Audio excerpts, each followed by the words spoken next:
Punjabi radio US ਸੁਣ ਰਹੇ ਸਾਰੇ ਸਰੋਤਿਆਂ ਨੂੰ ਬਲਵਿੰਦਰ ਕੌਰ ਵੱਲੋਂ ਪਿਆਰ ਭਰੀ ਸਤਿ ਸ੍ਰੀ ਅਕਾਲ। ਸਰੋਤੇ ਪ੍ਰੋਗਰਾਮ ਖਬਰ ਤੇ ਨਜ਼ਰ ਵਿੱਚ ਹੋਣਗੇ ਸਾਡੇ ਨਾਲ ਬਲਤੇਜ ਪੰਨੂ ਜੀ ਦੱਸਣਗੇ ਭਾਰਤ ਵਿੱਚ ਪੰਜਾਬ ਦੇ ਵਿੱਚ ਕੀ ਕੁਛ ਹੋ ਰਿਹਾ। ਖਬਰਾਂ ਤੇ ਨਜ਼ਰ ਮਾਰਾਂਗੇ। ਖਬਰਾਂ ਤੋਂ ਬਾਅਦ ਜੇ ਤੁਹਾਡਾ ਵੀ ਕੋਈ ਸਵਾਲ ਹੋਇਆ ਤਾਂ ਤੁਸੀਂ ਸਵਾਲ ਪੁੱਛ ਸਕੋਗੇ। 4082725200 ਸਟੂਡੀਓ ਦਾ ਫੋਨ ਨੰਬਰ ਆ, ਇਸ ਦੇ ਉੱਤੇ ਕਾਲ ਕਰ ਸਕੋਗੇ। ਪੰਜਾਬੀ ਰੇਡੀਓ US ਨੂੰ ਤੁਸੀਂ ਸੁਣ ਰਹੇ ਹੋ ਰੇਡੀਓ ਸੈਟ ਤੇ ਨੈੱਟ ਤੇ ਫੋਨ ਤੇ। ਧੰਨਵਾਦ ਕਰਦੇ ਸਾਡੇ ਸਪਾਂਸਰ ਦਾ ਜਿਨ੍ਹਾਂ ਨੇ ਇਸ ਪ੍ਰੋਗਰਾਮ ਨੂੰ ਸਪਾਂਸਰ ਕੀਤਾ, ਆਪ ਸਭ ਤੱਕ ਪਹੁੰਚਾਇਆ। ਖਾਲਸਾ ਇੰਸ਼ੋਰੈਂਸ ਏਜੰਸੀ ਸੈਨੋਜੇ 4082722500 ਘਰਾਂ ਦੀ ਕਾਰਾਂ ਦੀ ਹੈਲਥ ਦੀ ਲਾਈਫ ਦੀ ਇੰਸ਼ੋਰੈਂਸ ਕਰਵਾ ਸਕਦੇ ਹੋ। ਗੁਰਦੀਪ ਸਿੰਘ ਬਿਰਦੀ ਕਲੋਬਸ, ਸਤਨਾਮ ਸਿੰਘ ਸ਼ੇਰਗਿੱਲ ਸਲਮਾ, ਮਨਜੀਤ ਸਿੰਘ ਦੀਵਾਨਾ ਫਰੈਜ਼ਨੋ, ਜੈਂਡਰ ਹੋਮ ਲੋਨ ਵਾਲੇ ਮੌਂਚੀਮਾ ਜੀ 5599052575, ਟਰਕੀਆਣਾ ਇਮੀਗ੍ਰੇਸ਼ਨ ਲਾਪਰ 4159090503। ਬਹੁਤ ਬਹੁਤ ਧੰਨਵਾਦ ਕਰਦੇ ਹਾਂ ਪ੍ਰੋਗਰਾਮਾਂ ਨੂੰ ਸਪਾਂਸਰ ਕਰਦੇ ਹੋ, ਸਭ ਤੱਕ ਪਹੁੰਚਾਉਂਦੇ ਸਾਡੇ ਨਾਲ ਜੁੜ ਚੁੱਕੇ ਹਾਂ। ਬਲਤੇਜ ਪੰਨੂ, ਸਤਿ ਸ਼੍ਰੀ ਅਕਾਲ, ਸਵਾਗਤ ਹੈ ਜੀ। ਕੱਲ ਜੀ, ਧੰਨਵਾਦ ਜੀ, ਬਹੁਤ ਮਿਹਰਬਾਨੀ। ਗੱਲ ਕਰਦੇ ਹਾਂ ਪੰਜਾਬ ਦੀ ਆਲ ਪਾਰਟੀ ਮੀਟਿੰਗ, ਇਸ ਦੇ ਵਿੱਚ ਇੱਕ ਵਿਸ਼ੇਸ਼ ਸੈਸ਼ਨ ਸੱਦਣ ਦੇ ਉੱਤੇ ਸਹਿਮਤੀ ਹੋਈ। ਇਹਦੇ ਵਿੱਚ ਜਿਹੜੀਆਂ ਭਾਰਤੀ ਜਨਤਾ ਪਾਰਟੀ ਪੰਜਾਬ ਇਕਾਈ ਉਹ ਨਹੀਂ ਸ਼ਾਮਲ ਹੋਈ, ਬਾਕੀ ਪਾਰਟੀਆਂ ਇਹਦੇ ਵਿੱਚ ਗਈਆਂ। ਮਜਬੂਰੀ ਬਣ ਗਈ ਸਰਕਾਰ ਦੀ ਇਸ ਨੂੰ ਸੱਦਣ ਦੇ ਵਾਸਤੇ। ਵੱਖ-ਵੱਖ ਜਿਹੜੇ ਨੁਮਾਇੰਦੇ ਸੀ ਪਾਰਟੀਆਂ ਦੇ, ਉਹਨਾਂ ਨੇ ਪੰਜਾਬ ਸਰਕਾਰ ਦੀ ਵੀ ਖਿਚਾਈ ਕੀਤੀ। ਜਿਹੜਾ BSF ਦਾ 50 ਕਿਲੋਮੀਟਰ ਤੱਕ ਦਾਇਰਾ ਵਧਾ ਦਿੱਤਾ, ਜਿਹਦੀ ਹੁੱਬ ਕੇ ਤਾਰੀਫ ਕੈਪਟਨ ਅਮਰਿੰਦਰ ਸਿੰਘ ਹੋਰੀ ਕਰ ਰਹੇ ਆ, ਉਹਨੂੰ ਗੰਭੀਰ ਵਿਸ਼ਾ ਗਰਦਾਨਿਆ ਗਿਆ ਔਰ ਇਹ ਕਿਹਾ ਗਿਆ ਕਿ ਕੇਂਦਰ ਦੀ ਸਰਕਾਰ ਨੇ ਲਗਭਗ ਅੱਧੇ ਪੰਜਾਬ ਦੇ ਉੱਤੇ ਤਾਂ ਕਬਜ਼ਾ ਕਰ ਲਿਆ ਤੇ ਜਦੋਂ ਚਾਹੇ ਉਹ ਰਹਿੰਦੇ ਅੱਧੇ ਪੰਜਾਬ ਦੇ ਉੱਤੇ ਕਰਕੇ ਇਹਨੂੰ ਜਿਹੜਾ ਉਹ ਸੈਂਟਰਲ ਖਿੱਤਾ ਐਲਾਨ ਸਕਦੀ ਆ। ਜਿਹੜੀ ਸਹਿਮਤੀ ਬਣੀ ਉਹ ਇਸ ਗੱਲ ਦੇ ਉੱਤੇ ਬਣੀ ਕਿ ਵਿਸ਼ੇਸ਼ ਸੈਸ਼ਨ ਸੱਦਿਆ ਜਾਵੇ, ਇਸ ਸੈਸ਼ਨ ਦੇ ਵਿੱਚ ਰੱਦ ਕੀਤਾ ਜਾਵੇ ਸਰਕਾਰ ਨੂੰ। ਹੱਦ ਤਾਂ ਇਸ ਗੱਲ ਦੀ ਹੋਈ, ਸਰਕਾਰ ਨੂੰ ਇਹ ਪੁੱਛਿਆ ਉਹਨਾਂ ਨੇ ਕਿ ਕੀ ਤੁਹਾਨੂੰ ਇਹਦੇ ਸੰਬੰਧੀ ਕੋਈ ਰਾਏ ਲਈ ਗਈ ਸੀ? ਕਹਿੰਦੇ ਨਹੀਂ। ਜਦੋਂ ਇਹ ਫੈਸਲਾ ਲੈ ਲਿਆ ਗਿਆ ਉਦੋਂ ਬਾਅਦ ਦੱਸਿਆ ਗਿਆ, ਕਹਿੰਦੇ ਨਹੀਂ। ਨਾ ਰਾਏ ਲੈਣ ਵੇਲੇ ਦੱਸਿਆ ਗਿਆ, ਨਾ ਇਹਨੂੰ ਲਾਗੂ ਕਰਨ ਵੇਲੇ ਦੱਸਿਆ ਗਿਆ। ਇਹਦਾ ਮਤਲਬ ਇਹ ਹੋਇਆ ਕਿ ਪੰਜਾਬ ਦੀ ਸਰਕਾਰ ਫਿਰ ਉੱਤੇ ਕਾਹਦੇ ਲਈ ਹੈ, ਕਿਸ ਚੀਜ਼ ਦੇ ਵਾਸਤੇ ਹੈ? ਜਦੋਂ ਉਹਦੀ ਕਿਸੇ ਚੀਜ਼ ਦੇ ਵਿੱਚ ਰਾਏ ਹੀ ਨਹੀਂ ਹੈਗੀ ਤੇ ਉਹਨਾਂ ਨੇ ਇੰਪਲੀਮੈਂਟ ਕਰ ਲਿਆ ਤੇ ਸਰਕਾਰ ਚੁੱਪ ਕਰਕੇ ਬੈਠੀ ਹੈ। ਰੌਲਾ ਤਾਂ ਇਹਨਾਂ ਨੂੰ ਉਸ ਦਿਨ ਦਾ ਜਾ ਕੇ ਪਾਉਣਾ ਚਾਹੀਦਾ ਸੀਗਾ ਉੱਥੇ ਸੈਂਟਰ ਦੀ ਸਰਕਾਰ ਦੇ ਕੋਲੇ। ਮੁੱਖ ਮੰਤਰੀ ਲੈ ਕੇ ਆਪਣੇ ਸਾਰੇ ਮੰਤਰੀਆਂ ਨੂੰ ਉੱਥੇ ਜਾ ਕੇ ਬਹਿ ਜਾਂਦੇ ਵੀ ਇੱਥੇ ਇਹ ਤਾਂ ਸਟੇਟ ਸਬਜੈਕਟ ਹੈ, ਤੁਸੀਂ ਬਿਨਾਂ ਸਟੇਟ ਨੂੰ ਪੁੱਛਿਆ ਪਹਿਲਾਂ ਲਾਗੂ ਕਿਵੇਂ ਕਰ ਸਕਦੇ ਹੋ? ਫਿਰ ਤੁਸੀਂ ਬਿਨਾਂ ਪੁੱਛੇ ਤੋਂ ਉਹਦੀ ਇੰਪਲੀਮੈਂਟੇਸ਼ਨ ਜਿਹੜੀ ਉਹ ਕਿਵੇਂ ਕਰਨੀ ਸ਼ੁਰੂ ਕਰ ਦਿੱਤੀ? ਨਹੀਂ ਕੀਤਾ ਗਿਆ। ਦੂਜਾ, ਇਹਦੇ ਵਿੱਚ ਇਹ ਫੈਸਲਾ ਲਿਆ ਗਿਆ ਕਿ ਜਿਹੜੇ ਖੇਤੀ ਕਾਨੂੰਨ ਨੇ ਉਹਨਾਂ ਨੂੰ ਰੱਦ ਕੀਤਾ ਜਾਊਗਾ ਇਸ ਵਿਸ਼ੇਸ਼ ਸੈਸ਼ਨ ਦੇ ਵਿੱਚ। ਇਹਦੇ ਵਿੱਚ ਸਵਾਲ ਵੱਡਾ ਇਹ ਆ ਗਿਆ ਹੁਣ ਕਿ ਜਿਹੜੀ ਵਿਰੋਧੀ ਧਿਰ ਹੈ ਆਮ ਆਦਮੀ ਪਾਰਟੀ, ਉਦੋਂ ਉਹਨੇ ਜਦੋਂ ਕੈਪਟਨ ਅਮਰਿੰਦਰ ਸਿੰਘ ਹੋਰਾਂ ਨੇ ਵਿਸ਼ੇਸ਼ ਸੈਸ਼ਨ ਸੱਦਿਆ ਸੀਗਾ, ਹਰਪਾਲ ਸਿੰਘ ਚੀਮਾ ਆਪਣੇ ਨਾਲ MLAs ਨੂੰ ਲੈ ਕੇ ਇਹਦੇ ਹੱਕ ਦੇ ਵਿੱਚ ਕਿਵੇਂ ਭੁਗਤ ਕੇ, ਜਦੋਂ ਕਿ ਉਹ ਰੱਦ ਕੀਤੇ ਹੀ ਨਹੀਂ ਗਏ ਸੀਗੇ, ਹੱਕ ਦੇ ਵਿੱਚ ਵੀ ਭੁਗਤ ਗਏ ਤੇ ਮੁੜ ਕੇ ਗੱਡੀਆਂ ਲੈ ਕੇ ਭੱਜ ਕੇ ਰਾਜਪਾਲ ਦੇ ਘਰ ਦੇ ਮੂਹਰੇ ਵੀ ਚਲੇ ਗਏ ਜਿੱਥੇ ਉਹ ਜਮ੍ਹਾਂ ਕਰਾਉਣ ਗਏ ਸੀ। ਉੱਥੇ ਲਿਖ ਕੇ ਦੇਣ ਗਏ ਸੀਗੇ ਕਿ ਅਸੀਂ ਇਹਦੇ ਵਿੱਚ ਇੰਪਲੀਮੈਂਟੇਸ਼ਨ ਕਰ ਦਿੱਤੀ, ਜਦੋਂ ਕਿ ਇੰਪਲੀਮੈਂਟੇਸ਼ਨ ਜਿਹੜੀ ਉਹ ਸੂਬਾ ਸਰਕਾਰ ਕਰ ਹੀ ਨਹੀਂ ਸਕਦਾ ਸੀ। ਕੈਪਟਨ ਅਮਰਿੰਦਰ ਸਿੰਘ ਹੋਰੀ ਇੱਕ ਜਿਹੜਾ ਸੀਗਾ ਗਦਾਰੀ ਟਾਈਪ ਹੋਰ ਕਰ ਗਏ ਪੰਜਾਬ ਦੇ ਨਾਲ। ਉਹਨਾਂ ਨੇ ਰੱਦ ਨਹੀਂ ਕੀਤੇ ਇਹਨਾਂ ਕਾਨੂੰਨਾਂ ਨੂੰ। ਜਿਹੜੇ ਸੂਬਿਆਂ ਨੇ ਵਿਰੋਧ ਕੀਤਾ ਖੇਤੀ ਕਾਨੂੰਨਾਂ ਦਾ, ਤਿੰਨਾਂ ਖੇਤੀ ਕਾਨੂੰਨਾਂ ਦਾ, ਉਹਨਾਂ ਨੇ ਰੱਦ ਕੀਤਾ। ਕੈਪਟਨ ਅਮਰਿੰਦਰ ਸਿੰਘ ਉਹਨਾਂ ਨੇ ਇਹਨਾਂ ਨੂੰ ਰੱਦ ਨਹੀਂ ਕੀਤਾ। ਉਹ ਸ਼ੈਤਾਨੀ ਦੇ ਨਾਲ ਵਿਰੋਧੀ ਧਿਰਾਂ ਨੂੰ ਵੀ ਆਪਣੇ ਨਾਲ ਹੀ ਭੁਗਤਾ ਗਏ ਤੇ ਇਹ ਦੱਸਣ ਦੀ ਕੋਸ਼ਿਸ਼ ਕੀਤੀ ਕਿ ਉਹਨਾਂ ਨੇ ਰੱਦ ਕੀਤਾ ਹੀ ਨਹੀਂ। ਹੁਣ ਇਹ ਫੈਸਲਾ ਲਿਆ ਗਿਆ ਕਿ ਜਿਹੜਾ ਵਿਧਾਨ ਸਭਾ ਦਾ ਸੈਸ਼ਨ ਹੋਊਗਾ ਉਹਦੇ ਵਿੱਚ ਇਹਨੂੰ ਰੱਦ ਕੀਤਾ ਜਾਊਗਾ ਜੀ। ਤੇ ਅੱਗੇ ਗੱਲ ਕਰਦੇ ਹਾਂ ਆਮ ਆਦਮੀ ਪਾਰਟੀ ਦੀ। ਉਹਨਾਂ ਨੇ ਮੁੱਖ ਮੰਤਰੀ ਚੰਨੀ ਨੂੰ ਘੇਰਿਆ। ਦੇਖੋ, ਇੱਕ ਤਾਂ ਬੜੇ ਦਿਨਾਂ ਤੋਂ ਬਾਅਦ ਜਿਹੜਾ ਸੀ ਕਿਸੇ ਫੰਕਸ਼ਨ ਦੇ ਵਿੱਚ ਆਮ ਆਦਮੀ ਪਾਰਟੀ ਪੰਜਾਬ ਦੇ ਪ੍ਰਧਾਨ ਭਗਵੰਤ ਮਾਨ ਹੋਰੀ ਸ਼ਾਮਲ ਹੋਏ ਔਰ ਉਹਨਾਂ ਨੇ ਜਿਹੜੇ ਪੁਆਇੰਟ ਵਾਈਜ਼ ਘੇਰਿਆ ਪੰਜਾਬ ਦੀ ਸਰਕਾਰ ਨੂੰ। ਨਾ ਪੰਜਾਬ ਦੀ ਸਰਕਾਰ ਨੂੰ ਕੋਈ ਜਵਾਬ ਆਇਆ, ਨਾ ਜਿਹੜੀ ਗੱਠਜੋੜ ਦੀ ਸਰਕਾਰ ਰਹੀ 10 ਸਾਲ ਉਹਨਾਂ ਦੇ ਵੱਲੋਂ ਪ੍ਰਧਾਨ ਆਪ ਤਾਂ ਆਏ ਨਹੀਂ, ਸੁਖਬੀਰ ਸਿੰਘ ਬਾਦਲ ਵੀ ਨਹੀਂ ਆਏ, ਹਰਸਿਮਰਤ ਕੌਰ ਬਾਦਲ ਵੀ ਨਹੀਂ ਆਏ। ਜਿਹੜੇ ਦੋ ਹਾਰੇ ਹੋਏ ਨੇਤਾ ਨੇ, ਜਿਹੜੇ ਉਹਨਾਂ ਨੂੰ ਰਿਪਰੈਜ਼ੈਂਟ ਕਰਨ ਦੇ ਵਾਸਤੇ ਭੇਜਿਆ, ਪ੍ਰੇਮ ਸਿੰਘ ਚੰਦੂ ਮਾਜਰਾ ਨੂੰ ਤੇ ਦਲਜੀਤ ਸਿੰਘ ਚੀਮਾ ਨੂੰ। ਇਹਦੇ ਵਿੱਚ ਇੱਕ ਤਾਂ ਜਿਹੜਾ ਘੇਰਿਆ ਇਹ ਗਿਆ ਕਿ ਚਰਨਜੀਤ ਸਿੰਘ ਚੰਨੀ ਹੁਰੀ ਇਹ ਜਵਾਬ ਦੇਣ ਕਿ ਜਿਹੜਾ ਉਹ ਮਿਲ ਕੇ ਆਏ ਸੀਗੇ ਕੇਂਦਰੀ ਜਿਹੜੇ ਗ੍ਰਹਿ ਮੰਤਰੀ ਨੇ ਉਹਨਾਂ ਨੂੰ ਜੀ, ਔਰ ਉਹਦੇ ਵਿੱਚ ਉਹਨਾਂ ਨੇ ਕੀ ਸਮਝੌਤਾ ਕੀਤਾ ਸੀਗਾ। ਔਰ ਜਦੋਂ ਕਿਉਂਕਿ ਉਹ ਮਿਲ ਕੇ ਆਏ ਨੇ, ਉਦੋਂ ਇੱਥੇ ਆ ਕੇ ਉਹਨਾਂ ਨੇ ਆਪਣੇ ਸੋਸ਼ਲ ਮੀਡੀਆ ਦੇ ਉੱਤੇ ਪਾਇਆ ਸੀਗਾ ਕਿ ਮੈਂ ਕੇਂਦਰ ਦੀ ਸਰਕਾਰ ਨੂੰ ਇਹ ਕਹਿ ਕੇ ਆਇਆ ਕਿ ਸਰਹੱਦ ਸੀਲ ਕਰੋ, ਉਸ ਸਰਹੱਦ ਨੂੰ ਸੀਲ ਕਰੋ ਜਿੱਥੋਂ ਨਸ਼ੇ ਆਉਂਦੇ ਆ ਤੇ ਜਿੱਥੋਂ ਹਥਿਆਰ ਪੰਜਾਬ ਦੇ ਵਿੱਚ ਪਹੁੰਚਾਏ ਜਾਂਦੇ ਆ। ਭਗਵੰਤ ਮਾਨ ਹੋਰਾਂ ਨੇ ਇਸ ਮੀਟਿੰਗ ਦੇ ਵਿੱਚ ਪੁੱਛਿਆ ਸਰਕਾਰ ਨੂੰ ਕਿ ਜਿਹੜੇ ਨਸ਼ੇ ਸੁੱਟੇ ਜਾਂਦੇ ਆ ਕੀ ਉਹ ਪਾਕਿਸਤਾਨ ਦੀ ਸਰਹੱਦ ਦੇ ਪਰਲੇ ਪਾਰੋਂ 50 ਕਿਲੋਮੀਟਰ ਤੱਕ ਦੂਰ ਸੁੱਟੇ ਜਾ ਸਕਦੇ ਆ, ਜਾਂ ਜਿਹੜੇ ਡਰੋਨ ਹੈ ਉਹਦੀ ਜਿਹੜੀ ਆ ਉਹ ਕਿੱਥੋਂ ਤੱਕ ਡਰੋਨ ਚੱਲ ਸਕਦਾ। ਉਹ ਕਹਿੰਦੇ ਸਰਕਾਰ ਦੀਆਂ ਇਹ ਰਿਪੋਰਟਾਂ ਨੇ ਕਿ ਸਰਹੱਦ ਦੇ 3 ਕਿਲੋਮੀਟਰ ਦੇ ਦਾਇਰੇ ਦੇ ਵਿੱਚ ਇਹ ਡਰੋਨ ਫੜੇ ਗਏ ਆ ਜਾਂ ਫੁੰਡ ਕੇ ਸੁੱਟੇ ਗਏ ਆ। ਉਹ ਕਹਿੰਦੇ ਜਦੋਂ 3 ਕਿਲੋਮੀਟਰ ਤੱਕ ਇਹ ਆਉਂਦੇ ਰਹੇ ਤੇ ਫਿਰ ਤੁਸੀਂ 50 ਕਿਲੋਮੀਟਰ ਤੱਕ ਕਿਵੇਂ ਹੋਣ ਦਿੱਤਾ। ਜਾਂ ਜਦੋਂ ਤੁਸੀਂ ਕੇਂਦਰੀ ਗ੍ਰਹਿ ਮੰਤਰੀ ਨੂੰ ਮਿਲੇ ਉਦੋਂ ਤੁਸੀਂ ਉਹਨਾਂ ਨੂੰ ਇਹ ਕਹਿ ਕੇ ਆਏ ਹੋ ਕਿ ਸਰਹੱਦ ਸੀਲ ਕਰੋ। ਹਾਲਾਂਕਿ ਚਰਨਜੀਤ ਸਿੰਘ ਚੰਨੀ ਹੋਰੀ ਇਹ ਕਹਿੰਦੇ ਰਹੇ ਕਿ ਮੇਰੇ ਖੂਨ ਦੇ ਵਿੱਚ ਪੰਜਾਬੀਅਤ ਆ, ਮੇਰੀ ਨਸ-ਨਸ ਦੇ ਵਿੱਚ ਪੰਜਾਬੀਅਤ ਆ। ਕਹਿ ਦੇਣ ਦੇ ਨਾਲ ਕੀ ਹੁੰਦਾ? ਕੀ ਚਰਨਜੀਤ ਸਿੰਘ ਚੰਨੀ ਹੋਰਾਂ ਨੂੰ ਪਤਾ ਹੀ ਨਹੀਂ ਲੱਗਿਆ ਕਿ ਉਹਨਾਂ ਤੋਂ ਕੀ ਲਿਖਵਾ ਲਿਆ ਗਿਆ? ਕੋਈ ਨਾ ਕੋਈ ਕਹਾਣੀ ਤਾਂ ਹੈਗੀ ਆ, ਕਿਉਂਕਿ ਨਹੀਂ ਤਾਂ ਅਦਰਵਾਈਜ਼ ਉਹਨਾਂ ਦਾ ਕੇਂਦਰੀ ਗ੍ਰਹਿ ਮੰਤਰੀ ਨੂੰ ਮਿਲਣਾ ਤੇ ਝੱਟ ਦੇਣੀ ਇਹ ਫੈਸਲਾ ਸਾਹਮਣੇ ਆ ਜਾਣਾ। ਦੂਸਰਾ ਜਿਹੜਾ ਮਾਮਲਾ ਸੀਗਾ ਉਹ ਭਗਵੰਤ ਮਾਨ ਹੋਰਾਂ ਨੇ ਇਸ ਮੀਟਿੰਗ ਦੇ ਵਿੱਚ ਇਹ ਉਠਾਇਆ ਕਿ ਇਹ BSF ਨੂੰ ਇੰਨੇ ਅਧਿਕਾਰ ਦੇਣੇ, ਇਹ ਮਾਮਲਾ ਭਾਰਤੀ ਜਨਤਾ ਪਾਰਟੀ ਨੇ ਇੰਪਲੀਮੈਂਟ ਕੀਤਾ ਪਰ ਇਹ ਲੈ ਕੇ ਆਈ ਸੀ ਕਾਂਗਰਸ। 2012 ਦੇ ਵਿੱਚ ਪੀ ਚਿਦੰਬਰਮ ਹੋਰੀ ਇਹ ਲੈ ਕੇ ਆਏ ਸੀ ਡਾਕਟਰ ਮਨਮੋਹਨ ਸਿੰਘ ਹੋਰਾਂ ਦੀ ਸਰਕਾਰ ਦੇ ਵੇਲੇ, ਜਿਹੜੀ ਉਹਨਾਂ ਦੀ ਸੈਕੰਡ ਟਰਮ ਦੀ ਸਰਕਾਰ ਸੀ। ਉਦੋਂ ਕੋਈ 3 ਰਾਜਾਂ ਨੇ ਇਹਦੀ ਵਿਰੋਧਤਾ ਕੀਤੀ ਸੀ। ਇਹ ਵੀ ਉਹਨਾਂ ਨੇ ਕਿਹਾ ਕਿ ਪੰਜਾਬ ਦੇ ਵਿੱਚ ਉਦੋਂ ਅਕਾਲੀ ਭਾਜਪਾ ਸਰਕਾਰ ਸੀ, 5 ਚਿੱਠੀਆਂ ਕੇਂਦਰ ਦੀ ਸਰਕਾਰ ਨੇ, 5 ਰਿਮਾਈਂਡਰ ਕੇਂਦਰ ਦੀ ਸਰਕਾਰ ਨੇ ਪੰਜਾਬ ਨੂੰ ਭੇਜੇ ਸੀ ਉਸ ਵੇਲੇ, ਜਿਹਦੇ ਵਿੱਚ ਉਹਨਾਂ ਨੇ ਪੰਜਾਬ ਸਰਕਾਰ ਦੀ ਇਹਦੇ ਉੱਤੇ ਰਾਏ ਮੰਗੀ ਸੀ। ਪ੍ਰਕਾਸ਼ ਸਿੰਘ ਬਾਦਲ ਹੋਰਾਂ ਦੀ ਅਗਵਾਈ ਵਾਲੀ ਸਰਕਾਰ ਜਿਹੜੀ 2012 ਪੰਜਾਬ ਦੇ ਵਿੱਚ ਸੀਗੀ, ਉਹਨੇ ਨਾ ਚਿੱਠੀ ਦਾ ਜਵਾਬ ਦਿੱਤਾ, ਨਾ ਕਿਸੇ ਰਿਮਾਈਂਡਰ ਦਾ ਜਵਾਬ ਦਿੱਤਾ। ਉਹਨਾਂ ਨੇ ਕਿਹਾ ਕਿ ਅਕਾਲੀ ਦਲ ਵਾਲੇ ਇੱਥੇ ਹੁਣ ਰਿਪਰੈਜ਼ੈਂਟ ਕਰਨ ਵਾਸਤੇ ਬੈਠੇ ਆ, ਇਹ ਵੀ ਜਵਾਬ ਦੇਣ ਕਿ 2012 ਦੇ ਵਿੱਚ ਜਦੋਂ ਅਮੈਂਡਮੈਂਟ ਇਹ ਕੀਤੀ ਗਈ ਸੀ ਤੇ ਸਰਕਾਰ ਦੇ ਵੱਲੋਂ ਉਹਨਾਂ ਨੇ ਇਹਦਾ ਵਿਰੋਧ ਕਿਉਂ ਨਹੀਂ ਕੀਤਾ। ਜੇ ਕੇਂਦਰ ਦੀ ਸਰਕਾਰ ਪੁੱਛਣਾ ਚਾਹੁੰਦੀ ਸੀਗੀ ਉਸ ਵੇਲੇ ਤੇ ਉਦੋਂ ਉਹਨਾਂ ਨੂੰ ਜਵਾਬ ਕਿਉਂ ਨਹੀਂ ਦਿੱਤਾ ਗਿਆ? ਇਹਦੇ ਵਾਸਤੇ ਉਹਨਾਂ ਨੇ ਕਿਉਂ ਨਹੀਂ ਜਾ ਕੇ ਇਹ ਕਿਹਾ ਕਿ ਅਸੀਂ ਇਹਦਾ ਵਿਰੋਧ ਕਰਦੇ ਆ। ਸੈਕੰਡ ਜੇ 14 ਦੇ ਵਿੱਚ ਭਾਰਤੀ ਜਨਤਾ ਪਾਰਟੀ ਦੀ ਜਦੋਂ ਸਰਕਾਰ ਬਣ ਗਈ ਕੇਂਦਰ ਦੇ ਵਿੱਚ, ਉਦੋਂ ਫਿਰ ਇਹਨਾਂ ਨੇ ਵਜ਼ੀਰੀ ਵੀ ਮਾਣੀ। ਇਹ ਉਦੋਂ ਹੀ ਇਹ ਗੱਲ ਕਹਿੰਦੇ ਕਿ ਸਰਹੱਦੀ ਸੂਬਾ ਪੰਜਾਬ ਹੈ। ਇਹਦਾ ਮਤਲਬ ਇਹ ਥੋੜੀ ਹੈ ਕਿ ਤੁਸੀਂ BSF ਜਿੱਥੋਂ ਤੱਕ ਚਾਹੋਗੇ ਲਾ ਦੋਗੇ, ਉੱਥੋਂ ਤੱਕ ਲਾਈ ਨਹੀਂ। ਹੁਣ ਜਾ ਕੇ ਉਸ ਮੀਟਿੰਗ ਦੇ ਵਿੱਚ ਵੀ ਜਿਹੜਾ ਉਹ ਬੈਠੇ ਹੋਏ ਸੀਗੇ। ਚਾਹੇ ਖੇਤੀ ਵਾਲੇ ਮਾਮਲੇ ਨੇ, ਚਾਹੇ ਇਹ ਮਾਮਲੇ ਨੇ, ਜਿਹੜੀਆਂ ਸਰਕਾਰਾਂ ਸਮੇਂ-ਸਮੇਂ ਤੇ ਇੱਥੇ ਕਾਬਜ਼ ਹੁੰਦੀਆਂ ਰਹੀਆਂ ਨੇ, ਕੋਈ ਘੱਟ ਨਹੀਂ ਜੀ ਉਹਦੇ ਵਿੱਚੋਂ, ਕੋਈ ਘੱਟ ਨਹੀਂ।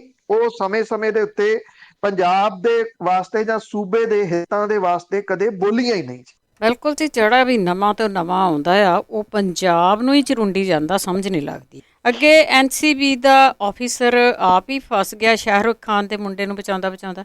ਇਹ ਜਿਹੜਾ ਮਾਮਲਾ ਐਕਚੁਅਲੀ ਹੋਰ ਹੀ ਮੋੜ ਲੈ ਗਿਆ, ਲੈਣਾ ਸੀਗਾ ਇਹਨੇ। ਵੈਸੇ ਕਿੰਨੀ ਕੁ ਦੇਰ ਜਿਹੜਾ ਉਹ ਚੱਲਣਾ ਸੀਗਾ। ਜਿਹੜੇ ਐਕਸਪਰਟ ਨੇ ਉਹ ਇਹ ਕਹਿੰਦੇ ਆ ਕਿ ਜਿਹੋ ਜਿਹਾ ਮਾਮਲਾ ਸ਼ਾਹਰੁਖ ਖਾਨ ਦੇ ਮੁੰਡੇ ਦੇ ਉੱਤੇ ਦਰਜ ਕੀਤਾ ਗਿਆ, ਉਹਦੇ ਕੋਲੋਂ ਕਿਉਂਕਿ ਕੋਈ ਡਰੱਗ ਨਹੀਂ ਮਿਲੀ ਸਿੱਧੀ, ਇਹ ਕਿਹਾ ਗਿਆ ਕਿ ਉਹਨੇ ਚੈਟ ਕੀਤੀ ਹੈ ਤੇ ਚੈਟ ਦੇ ਵਿੱਚ ਉਹਨੇ ਆਪਣੇ ਕਿਸੇ ਦੋਸਤ ਤੋਂ ਇਹ ਪੁੱਛਿਆ ਵੀ ਗਾਂਜਾ ਅਵੇਲੇਬਲ ਹੋ ਸਕਦਾ, ਤੇ ਉਹਨੇ ਅੱਗੋਂ ਕਿਹਾ ਵੀ ਅਵੇਲੇਬਲ ਹੋ ਸਕਦਾ। ਇਹਦੇ ਆਧਾਰ ਦੇ ਉੱਤੇ ਉਹਨੂੰ ਜਿਹੜਾ ਅਰੈਸਟ ਕਰ ਲਿਆ ਗਿਆ ਜਾਂ ਉਹਦੇ ਉੱਤੇ ਚਾਰजेस ਲਾ ਦਿੱਤੇ ਗਏ। ਜਿਹੜੇ ਐਕਸਪਰਟ ਨੇ ਕਾਨੂੰਨ ਦੇ ਉਹ ਕਹਿੰਦੇ ਆ ਕਿ ਮੰਨ ਲਓ ਜੇ ਇਸ ਮਾਮਲੇ ਦੇ ਵਿੱਚ ਫੈਸਲਾ ਸ਼ਾਹਰੁਖ ਖਾਨ ਦੇ ਮੁੰਡੇ ਦੇ ਅਗੇਂਸਟ ਵੀ ਆ ਜੇ, ਉਹਦੇ ਚ 1 ਸਾਲ ਦੀ ਸਜ਼ਾ ਤੇ 10,000 ਰੁਪਏ ਜੁਰਮਾਨਾ। ਇਹਦੇ ਵਿੱਚ ਅਦਾਲਤਾਂ ਸਜ਼ਾ ਨਹੀਂ ਕਰਦੀਆਂ, ਜੁਰਮਾਨਾ ਲੈ ਕੇ ਛੱਡ ਦਿੰਦੀਆਂ ਨੇ। ਪਰ ਇਹਦੇ ਵਿੱਚ ਤਾਂ ਹੈਰਾਨਗੀ ਵਾਲੀ ਗੱਲ ਇਹ ਹੋਈ ਪਈ ਆ ਕਿ ਉਹਦੀ ਜ਼ਮਾਨਤ ਤੱਕ ਰੱਦ ਹੋ ਗਈ। ਹੁਣ ਹੋਇਆ ਇਹ ਆ ਕਿ ਇੱਕ ਵਿਅਕਤੀ ਜਿਹਨੂੰ ਗਵਾਹ ਬਣਾਇਆ ਗਿਆ ਇਹਦੇ ਵਿੱਚ ਉਹ ਸਾਹਮਣੇ ਆ ਗਿਆ। ਉਹ ਕਹਿੰਦਾ ਮੇਰੇ ਤੋਂ ਖਾਲੀ ਪੇਪਰਾਂ ਦੇ ਉੱਤੇ ਸਾਈਨ ਕਰਵਾਏ ਗਏ ਤੇ ਖਾਲੀ ਪੇਪਰਾਂ ਦੇ ਉੱਤੇ ਸਾਈਨ ਕਰਵਾ ਕੇ ਇਹ ਕਿਹਾ ਗਿਆ ਕਿ ਤੂੰ ਇਸ ਮਾਮਲੇ 'ਚ ਗਵਾਹ ਆ। ਉਹ ਕਹਿੰਦਾ 25 ਕਰੋੜ ਰੁਪਏ ਦਾ ਲੈਣ ਦੇਣ ਹੋਇਆ ਔਰ 25 ਕਰੋੜ ਤੋਂ ਫਿਰ ਇਹ ਗੱਲ ਜਿਹੜੀ 18 ਕਰੋੜ ਦੇ ਉੱਤੇ ਜਾ ਕੇ ਮੁੱਕੀ। ਉਹ ਕਹਿੰਦਾ ਕਿ ਮੇਰੇ ਸਾਹਮਣੇ ਇਹ ਗੱਲਬਾਤ ਹੁੰਦੀ ਰਹੀ ਆ। ਜਿਹੜਾ ਨਾਰਕੋਟਿਕਸ ਕੰਟਰੋਲ ਬਿਊਰੋ ਆ ਉਹਦੇ ਅਧਿਕਾਰੀ ਸਮੀਰ ਵਾਨਖੇੜੇ ਇਸ ਮਾਮਲੇ ਦੇ ਵਿੱਚ ਬੁਰੇ ਤਰੀਕੇ ਦੇ ਨਾਲ ਫਸ ਗਿਆ। ਇਹਦੀ ਜਾਂਚ ਜਿਹੜੀ ਆ ਹੁਣ ਉਹ ਵਿਜੀਲੈਂਸ ਡਿਪਾਰਟਮੈਂਟ ਕਰ ਰਿਹਾ। ਮਾਮਲੇ ਦੀ ਜਾਂਚ ਨਾਰਕੋਟਿਕਸ ਕੰਟਰੋਲ ਬਿਊਰੋ ਦੇ ਡਿਪਟੀ ਡੀਜੀ ਗਿਆਨੇਸ਼ਵਰ ਸਿੰਘ ਕਰ ਰਹੇ ਆ, ਜਿਹੜੇ ਏਜੰਸੀ ਦੇ ਉੱਤਰੀ ਖੇਤਰ ਦੇ ਵਿੱਚ ਤਾਇਨਾਤ ਨੇ। ਉਹ ਏਜੰਸੀ ਦੇ ਮੁੱਖ ਵਿਜੀਲੈਂਸ ਅਫਸਰ ਵੀ ਨੇ। ਇੱਕ ਇੰਡੀਪੈਂਡੈਂਟ ਜਿਹੜਾ ਗਵਾਹ ਆ ਪ੍ਰਭਾਕਰ ਸੈਲ, ਉਹਨੇ ਇਹ ਗੱਲ ਕਹੀ ਕਿ ਇਸ ਕੇਸ ਦੇ ਵਿੱਚ ਇੱਕ ਹੋਰ ਗਵਾਹ ਕੇਪੀ ਗੋਸਾਵੀ ਦਾ ਬਾਡੀਗਾਰਡ ਹੈ ਔਰ ਸੈਲ ਨੇ ਇਹ ਦਾਅਵਾ ਕੀਤਾ ਕਿ ਉਹਨੇ ਗੋਸਾਵੀ ਨੂੰ ਸ਼ਾਹਰੁਖ ਦੀ ਜਿਹੜੀ ਮੈਨੇਜਰ ਹੈ ਉਹਦੇ ਨਾਲ ਮਿਲਵਾਇਆ ਸੀਗਾ। ਉਥੋਂ ਇਹ ਮਿਲਦਿਆਂ ਹੋਇਆ ਉਹ ਕਹਿੰਦਾ ਮੈਂ ਦੇਖਿਆ ਵੀ ਸੀਗਾ। ਉਹਨੇ ਇਹ ਵੀ ਕਿਹਾ ਕਿ ਉਹਦੇ ਕੋਲੋਂ ਵਾਨਖੇੜੇ ਦੀ ਹਾਜ਼ਰੀ ਦੇ ਵਿੱਚ 10 ਖਾਲੀ ਕਾਗਜ਼ਾਂ ਦੇ ਉੱਤੇ ਦਸਤਖਤ ਕਰਵਾਏ ਗਏ ਸੀਗੇ। ਹੁਣ ਵੱਡਾ ਸਵਾਲ ਇਹ ਆ ਗਿਆ ਕਿ ਕਿਉਂਕਿ ਜਿਹੜਾ ਵਾਨਖੇੜੇ ਆ ਉਹਨੇ ਬੜੇ ਵੱਡੇ ਵੱਡੇ ਮਸਲਿਆਂ ਨੂੰ ਹੱਥ ਪਿਛਲੇ ਸਾਲਾਂ ਦੇ ਦੌਰਾਨ ਪਾਇਆ। ਜਦੋਂ ਮੀਕਾ ਸਿੰਘ ਇੱਕ ਵਾਰੀ ਫੜਿਆ ਗਿਆ ਸੀਗਾ ਤਾਂ ਬਹੁਤ ਸਾਰੇ ਉਹਦੇ ਤੋਂ ਵਿਦੇਸ਼ੀ ਕਰੰਸੀ ਫੜੀ ਗਈ ਸੀ, ਉਦੋਂ ਵੀ ਵਾਨਖੇੜੇ ਨੇ ਹੀ ਹੱਥ ਪਾਇਆ ਸੀਗਾ ਉਸ ਮਾਮਲੇ ਦੇ ਉੱਤੇ। ਸਵਾਲ ਇਹ ਆ ਕਿ ਇਹ ਜਿਹੜਾ ਮੁੰਬਈ ਫਿਲਮ ਇੰਡਸਟਰੀ, ਕਿਉਂਕਿ ਉਹਦੇ 'ਚ ਪੈਸਾ ਬਹੁਤ ਹੈ, ਖਾਸ ਤੌਰ ਦੇ ਉੱਤੇ ਕੁਝ ਲੋਕਾਂ ਦੇ ਕੋਲੇ ਤਾਂ ਪੈਸਾ ਅੰਨਾ, ਉਹ ਪੈਸਾ ਕਢਾਉਣਾ ਕਿਵੇਂ ਆ ਉਹਨਾਂ ਨੂੰ ਇਹਨਾਂ ਮਾਮਲਿਆਂ ਦੇ ਵਿੱਚ ਸ਼ਾਇਦ ਉਲਝਾ ਕੇ ਕਢਾਇਆ ਜਾਂਦਾ। ਹੁਣ ਜੇ ਇਸ ਗਵਾਹ ਦੀ ਗੱਲ ਜਿਹੜੀ ਮੰਨੀਏ ਜੋ ਕੁਝ ਆ ਗਈ ਆ ਉਹਨੂੰ ਤੁਸੀਂ ਕੱਟ ਵੀ ਨਹੀਂ ਸਕਦੇ। ਜੇ ਕੱਟਣ ਯੋਗ ਹੁੰਦੀ ਤੇ ਵਾਨਖੇੜੇ ਦੇ ਉੱਤੇ ਘੱਟੋ ਘੱਟ ਵਿਜੀਲੈਂਸ ਦਾ ਮਾਮਲਾ ਦਰਜ ਨਾ ਹੁੰਦਾ। ਤਾਂ ਇਸ ਕਰਕੇ ਉਹ ਪੈਸਾ ਕਢਾਉਣ ਦੇ ਵਾਸਤੇ ਹੀ ਕੀਤਾ ਗਿਆ ਜਾਂ ਉਹਦਾ ਕਿਤੇ ਨਾ ਕਿਤੇ ਧਰਮ ਵੀ ਇੱਕ ਕਾਰਨ ਬਣਿਆ ਕਿ ਉਹਨੂੰ ਧਰ ਲਓ ਤੇ ਜੋ ਕਢਵਾ ਸਕਦੇ ਹੋ ਉਹ ਕਢਵਾ ਲਓ। ਇਹ ਕੈਸੀ ਖੇਡ ਜਿਹੜੀ ਉਹ ਸ਼ੁਰੂ ਹੋ ਗਈ ਆ। ਉਂਝ ਵੈਸੇ ਇਹ ਕਿਸੇ ਨਾ ਕਿਸੇ ਤਰੀਕੇ ਨਾਲ ਨੱਪ ਲਈ ਜਾਊਗੀ, ਕਿਉਂਕਿ ਪਹਿਲਾਂ ਵੀ ਜਦੋਂ ਸੀਬੀਆਈ ਦੇ ਮਾਮਲੇ ਦੇ ਉੱਤੇ ਰਾਤ ਨੂੰ ਰੇਡ ਹੁੰਦੀ ਆ, ਕਿਸੇ ਅਫਸਰ ਨੂੰ ਕੱਢ ਦਿੱਤਾ ਜਾਂਦਾ, ਉਹਦੇ ਜੰਦਰੇ ਤੋੜ ਕੇ ਉੱਥੋਂ ਕੱਢ ਲਿਆ ਜਾਂਦਾ, ਉਦੋਂ ਵੀ ਕੰਟਰੋਲ ਇਹਦੇ ਉੱਤੇ ਨਹੀਂ ਕੀਤਾ ਗਿਆ। ਹੁਣ ਵੀ ਕੰਟਰੋਲ ਇਹਦੇ ਉੱਤੇ ਹੋਣਾ ਨਹੀਂਗਾ। ਦੱਬ ਘੁੱਟ ਕੇ ਕਿਸੇ ਨਾ ਕਿਸੇ ਤਰੀਕੇ ਦੇ ਨਾਲ ਇਹ ਮਾਮਲਾ ਚੱਲਦਾ ਕਰ ਦਿੱਤਾ ਜਾਊਗਾ। ਬਿਲਕੁਲ ਜੀ, ਵੱਡੇ ਬੰਦੇ ਦੀਆਂ ਵੱਡੀਆਂ ਗੱਲਾਂ ਆ। ਤੇ ਅੱਗੇ ਟਕੈਤ ਨੇ ਕਿਹਾ ਕਿ ਉੱਤਰ ਪ੍ਰਦੇਸ਼ ਦੇ ਵਿੱਚ ਭਾਜਪਾ ਦਾ ਵਿਰੋਧ ਕਰਨ ਦੇ ਲਈ ਲੋਕਾਂ ਨੂੰ ਕਹਾਂਗੇ। ਦੇਖੋ ਜੀ, ਇੱਕ ਤਾਂ ਅੱਜ ਕਿਸਾਨ ਜਥੇਬੰਦੀਆਂ ਜਿਹੜੀਆਂ ਨੇ ਉਹ ਡਿਪਟੀ ਕਮਿਸ਼ਨਰਾਂ ਦੇ ਦਫ਼ਤਰਾਂ ਦਾ ਘਿਰਾਓ ਕਰ ਰਹੀਆਂ ਨੇ ਔਰ ਕੱਲ ਨੂੰ ਜਿਹੜਾ ਜੀ ਇੱਥੇ 27 ਤਰੀਕ ਆ ਔਰ ਕੱਲ ਨਵੰਬਰ ਤੋਂ ਦੇਖੋ ਅਕਤੂਬਰ ਦੇ 27 ਤਰੀਕ ਆ ਗਈ ਆ। ਮਤਲਬ ਕਿ 11 ਮਹੀਨੇ ਹੋ ਜਾਣੇ ਆ ਦਿੱਲੀ ਦੀਆਂ ਸਰਹੱਦਾਂ ਤੇ ਬੈਠੇ ਕਿਸਾਨਾਂ ਨੂੰ। ਨਵੰਬਰ ਦੇ ਵਿੱਚ 1 ਸਾਲ ਪੂਰਾ ਹੋ ਜਾਊਗਾ। ਭਾਰਤੀ ਕਿਸਾਨ ਯੂਨੀਅਨ ਟਕੈਤ ਜਿਹੜੇ ਆਗੂ ਨੇ ਉਹਦੇ ਰਕੇਸ਼ ਟਕੈਤ ਨੇ ਇਹ ਗੱਲ ਕਹੀ ਆ ਕਿ ਮੈਂ ਕਿਸਾਨਾਂ ਨੂੰ ਇਹ ਰਿਕੁਐਸਟ ਕਰੂੰਗਾ ਕਿ ਆਉਂਦੀਆਂ ਵਿਧਾਨ ਸਭਾ ਚੋਣਾਂ ਦੇ ਵਿੱਚ ਭਾਜਪਾ ਨੂੰ ਵੋਟ ਨਾ ਪਾਈ ਜਾਵੇ। ਆਗਰੇ ਦੇ ਵਿੱਚ ਉਹਨਾਂ ਨੇ ਇੱਕ ਵੱਡੇ ਸਮਾਗਮ ਨੂੰ ਸੰਬੋਧਨ ਕਰਦਿਆਂ ਹੋਇਆ ਇਹ ਗੱਲ ਕਹੀ। ਇਹ ਕਿਹਾ ਕਿ ਸੰਯੁਕਤ ਕਿਸਾਨ ਮੋਰਚਾ ਵਿਧਾਨ ਸਭਾ ਚੋਣਾਂ ਦੇ ਵਿੱਚ ਉੱਤਰ ਪ੍ਰਦੇਸ਼ ਦੇ ਵਿੱਚ ਭਾਜਪਾ ਦਾ ਵਿਰੋਧ ਕਰੂਗਾ। ਉਹਨਾਂ ਨੇ ਇਹ ਵੀ ਗੱਲ ਕਹੀ ਕਿ ਅਸੀਂ ਕੋਈ ਉਮੀਦਵਾਰ ਖੜਾ ਕਰਨਾ, ਨਾ ਅਸੀਂ ਕਿਸੇ ਸਿਆਸੀ ਧਿਰ ਦਾ ਸਾਥ ਦੇਵਾਂਗੇ। ਉਹਨਾਂ ਨੇ ਕਿਹਾ ਕਿ ਕੇਂਦਰ ਦੇ 3 ਖੇਤੀ ਕਾਨੂੰਨਾਂ ਦੇ ਖਿਲਾਫ ਸੰਘਰਸ਼ ਚੱਲ ਰਿਹਾ ਜਦੋਂ ਤੱਕ ਇਹ ਵਾਪਸ ਨਹੀਂ ਲਏ ਜਾਂਦੇ। ਉਹਨਾਂ ਨੇ ਇਹ ਵੀ ਕਿਹਾ ਕਿ ਕੇਂਦਰ ਸਰਕਾਰ ਦੇ ਨਾਲ ਗੱਲਬਾਤ ਲਈ ਉਹ ਤਾਂ ਤਿਆਰ ਨੇ, ਪਰ ਸਰਕਾਰ ਹੀ ਗੱਲਬਾਤ ਕਰਨ ਦੇ ਵਾਸਤੇ ਤਿਆਰ ਨਹੀਂ। ਉੱਤਰ ਪ੍ਰਦੇਸ਼ ਦੇ ਵਿੱਚ ਪੁਲਿਸ ਹਿਰਾਸਤ ਦੇ ਵਿੱਚ ਮਾਰੇ ਗਏ ਅਰੁਣ ਨਰਵਰ ਦੇ ਘਰ ਉਹ ਗਏ ਸੀਗੇ ਔਰ ਉਹਨਾਂ ਨੇ ਪੀੜਤ ਦੇ ਵਾਸਤੇ ਜਿਹੜਾ ਉੱਥੇ ਫਾਈਨੈਂਸ਼ੀਅਲੀ ਮਦਦ ਦੀ ਮੰਗ ਉੱਥੇ ਕੀਤੀ ਤੇ ਸਰਕਾਰੀ ਨੌਕਰੀ ਦੀ ਮੰਗ ਕੀਤੀ। ਰਕੇਸ਼ ਟਕੈਤ ਹੋਰਾਂ ਨੇ ਇਹ ਗੱਲ ਕਹੀ ਕਿ ਰਾਜ ਸਰਕਾਰ ਮੁਆਵਜ਼ਾ ਦੇਣ ਵੇਲੇ ਵੀ ਵਿਤਕਰਾ ਕਰ ਰਹੀ ਹੈ। ਲਖੀਮਪੁਰ ਖੀਰੀ ਤੇ ਕਾਨਪੁਰ ਦੇ ਵਿੱਚ 40 ਤੋਂ 45 ਲੱਖ ਰੁਪਈਆ ਦਿੱਤਾ ਗਿਆ, ਜਦੋਂ ਕਿ ਆਗਰਾ ਦੇ ਵਿੱਚ 10 ਲੱਖ ਰੁਪਈਆ ਦਿੱਤਾ ਗਿਆ। ਉਹਨੇ ਕਿਹਾ ਕਿ ਉਹਦੇ ਅਰੁਣ ਦੇ ਪਰਿਵਾਰ ਨੂੰ ਵੀ 40 ਲੱਖ ਰੁਪਈਆ ਮੁਆਵਜ਼ਾ ਮਿਲਣਾ ਚਾਹੀਦਾ ਸੀਗਾ। ਸਵਾਲ ਇਹ ਹੈ ਕਿ ਉੱਤਰ ਪ੍ਰਦੇਸ਼ ਜਿਹਦੇ ਉੱਤੇ ਮੁਲਕ ਦੀਆਂ ਨਹੀਂ ਬਲਕਿ ਦੁਨੀਆ ਦੇ ਵਿੱਚ ਬੈਠੇ ਭਾਈਚਾਰੇ ਦੀਆਂ ਨਿਗਾਹਾਂ ਰਹਿਣਗੀਆਂ, ਉੱਥੇ ਵੀ ਜਿਹੜੀਆਂ ਇਲੈਕਸ਼ਨਾਂ ਨੇ ਉਹ 5 ਰਾਜਾਂ ਦੇ ਨਾਲ ਹੋਣੀਆਂ ਨੇ। ਕਿੰਨਾ ਪ੍ਰਭਾਵ ਕਿਸਾਨ ਜਥੇਬੰਦੀਆਂ ਉੱਤਰ ਪ੍ਰਦੇਸ਼ ਦੇ ਵਿੱਚ ਛੱਡ ਸਕਦੀਆਂ ਨੇ ਆਪਣਾ, ਇਹਦੇ ਉੱਤੇ ਭਾਰਤੀ ਜਨਤਾ ਪਾਰਟੀ ਦੀ ਜਿੱਤ ਹਾਰ ਟਿਕੀ ਹੋਈ ਆ। ਦੂਸਰਾ, ਜਿਵੇਂ ਰਾਕੇਸ਼ ਟਕੈਤ ਹੋਰਾਂ ਨੇ ਕਲੀਅਰ ਕੀਤਾ ਕਿ ਉਹਨਾਂ ਨੇ ਕਿਸਾਨ ਯੂਨੀਅਨਾਂ ਨੇ ਕਿਸੇ ਪਾਰਟੀ ਵਿਸ਼ੇਸ਼ ਨੂੰ ਵੋਟਾਂ ਪਾਉਣ ਦੇ ਵਾਸਤੇ ਨਹੀਂ ਕਹਿਣਾ ਤੇ ਆਪਣੇ ਉਹਨਾਂ ਨੇ ਬੰਦੇ ਨਹੀਂ ਖੜੇ ਕਰਨੇ, ਉਹ ਜਿਹਨੂੰ ਚਾਹਣ ਵੋਟਾਂ ਪਾ ਦੇਣ। ਜਿਵੇਂ ਕਾਂਗਰਸ ਪਿਛਲੇ ਕੁਝ ਸਮੇਂ ਤੋਂ ਉੱਥੇ ਉਹਨੇ ਮਜ਼ਬੂਤੀ ਫੜੀ ਆ ਥੋੜੀ, ਉਹਦੇ ਨਾਲ ਭਾਰਤੀ ਜਨਤਾ ਪਾਰਟੀ ਉਹ ਇਹ ਕੈਲਕੂਲੇਟ ਕਰ ਰਹੀ ਆ ਕਿ ਉਹਦੀ ਮਜ਼ਬੂਤੀ ਦੇ ਨਾਲ ਸੱਪਾ ਤੇ ਕਾਂਗਰਸ ਜੇ ਬਰਾਬਰ ਤੇ ਆਉਂਦੀਆਂ ਨੇ, ਹਾਲਾਂਕਿ ਸੱਪਾ ਸਟਰੋਂਗ ਹੈ ਉੱਥੇ, ਤਾਂ ਉਹਦਾ ਫਾਇਦਾ ਭਾਰਤੀ ਜਨਤਾ ਪਾਰਟੀ ਨੂੰ ਹੋ ਸਕਦਾ।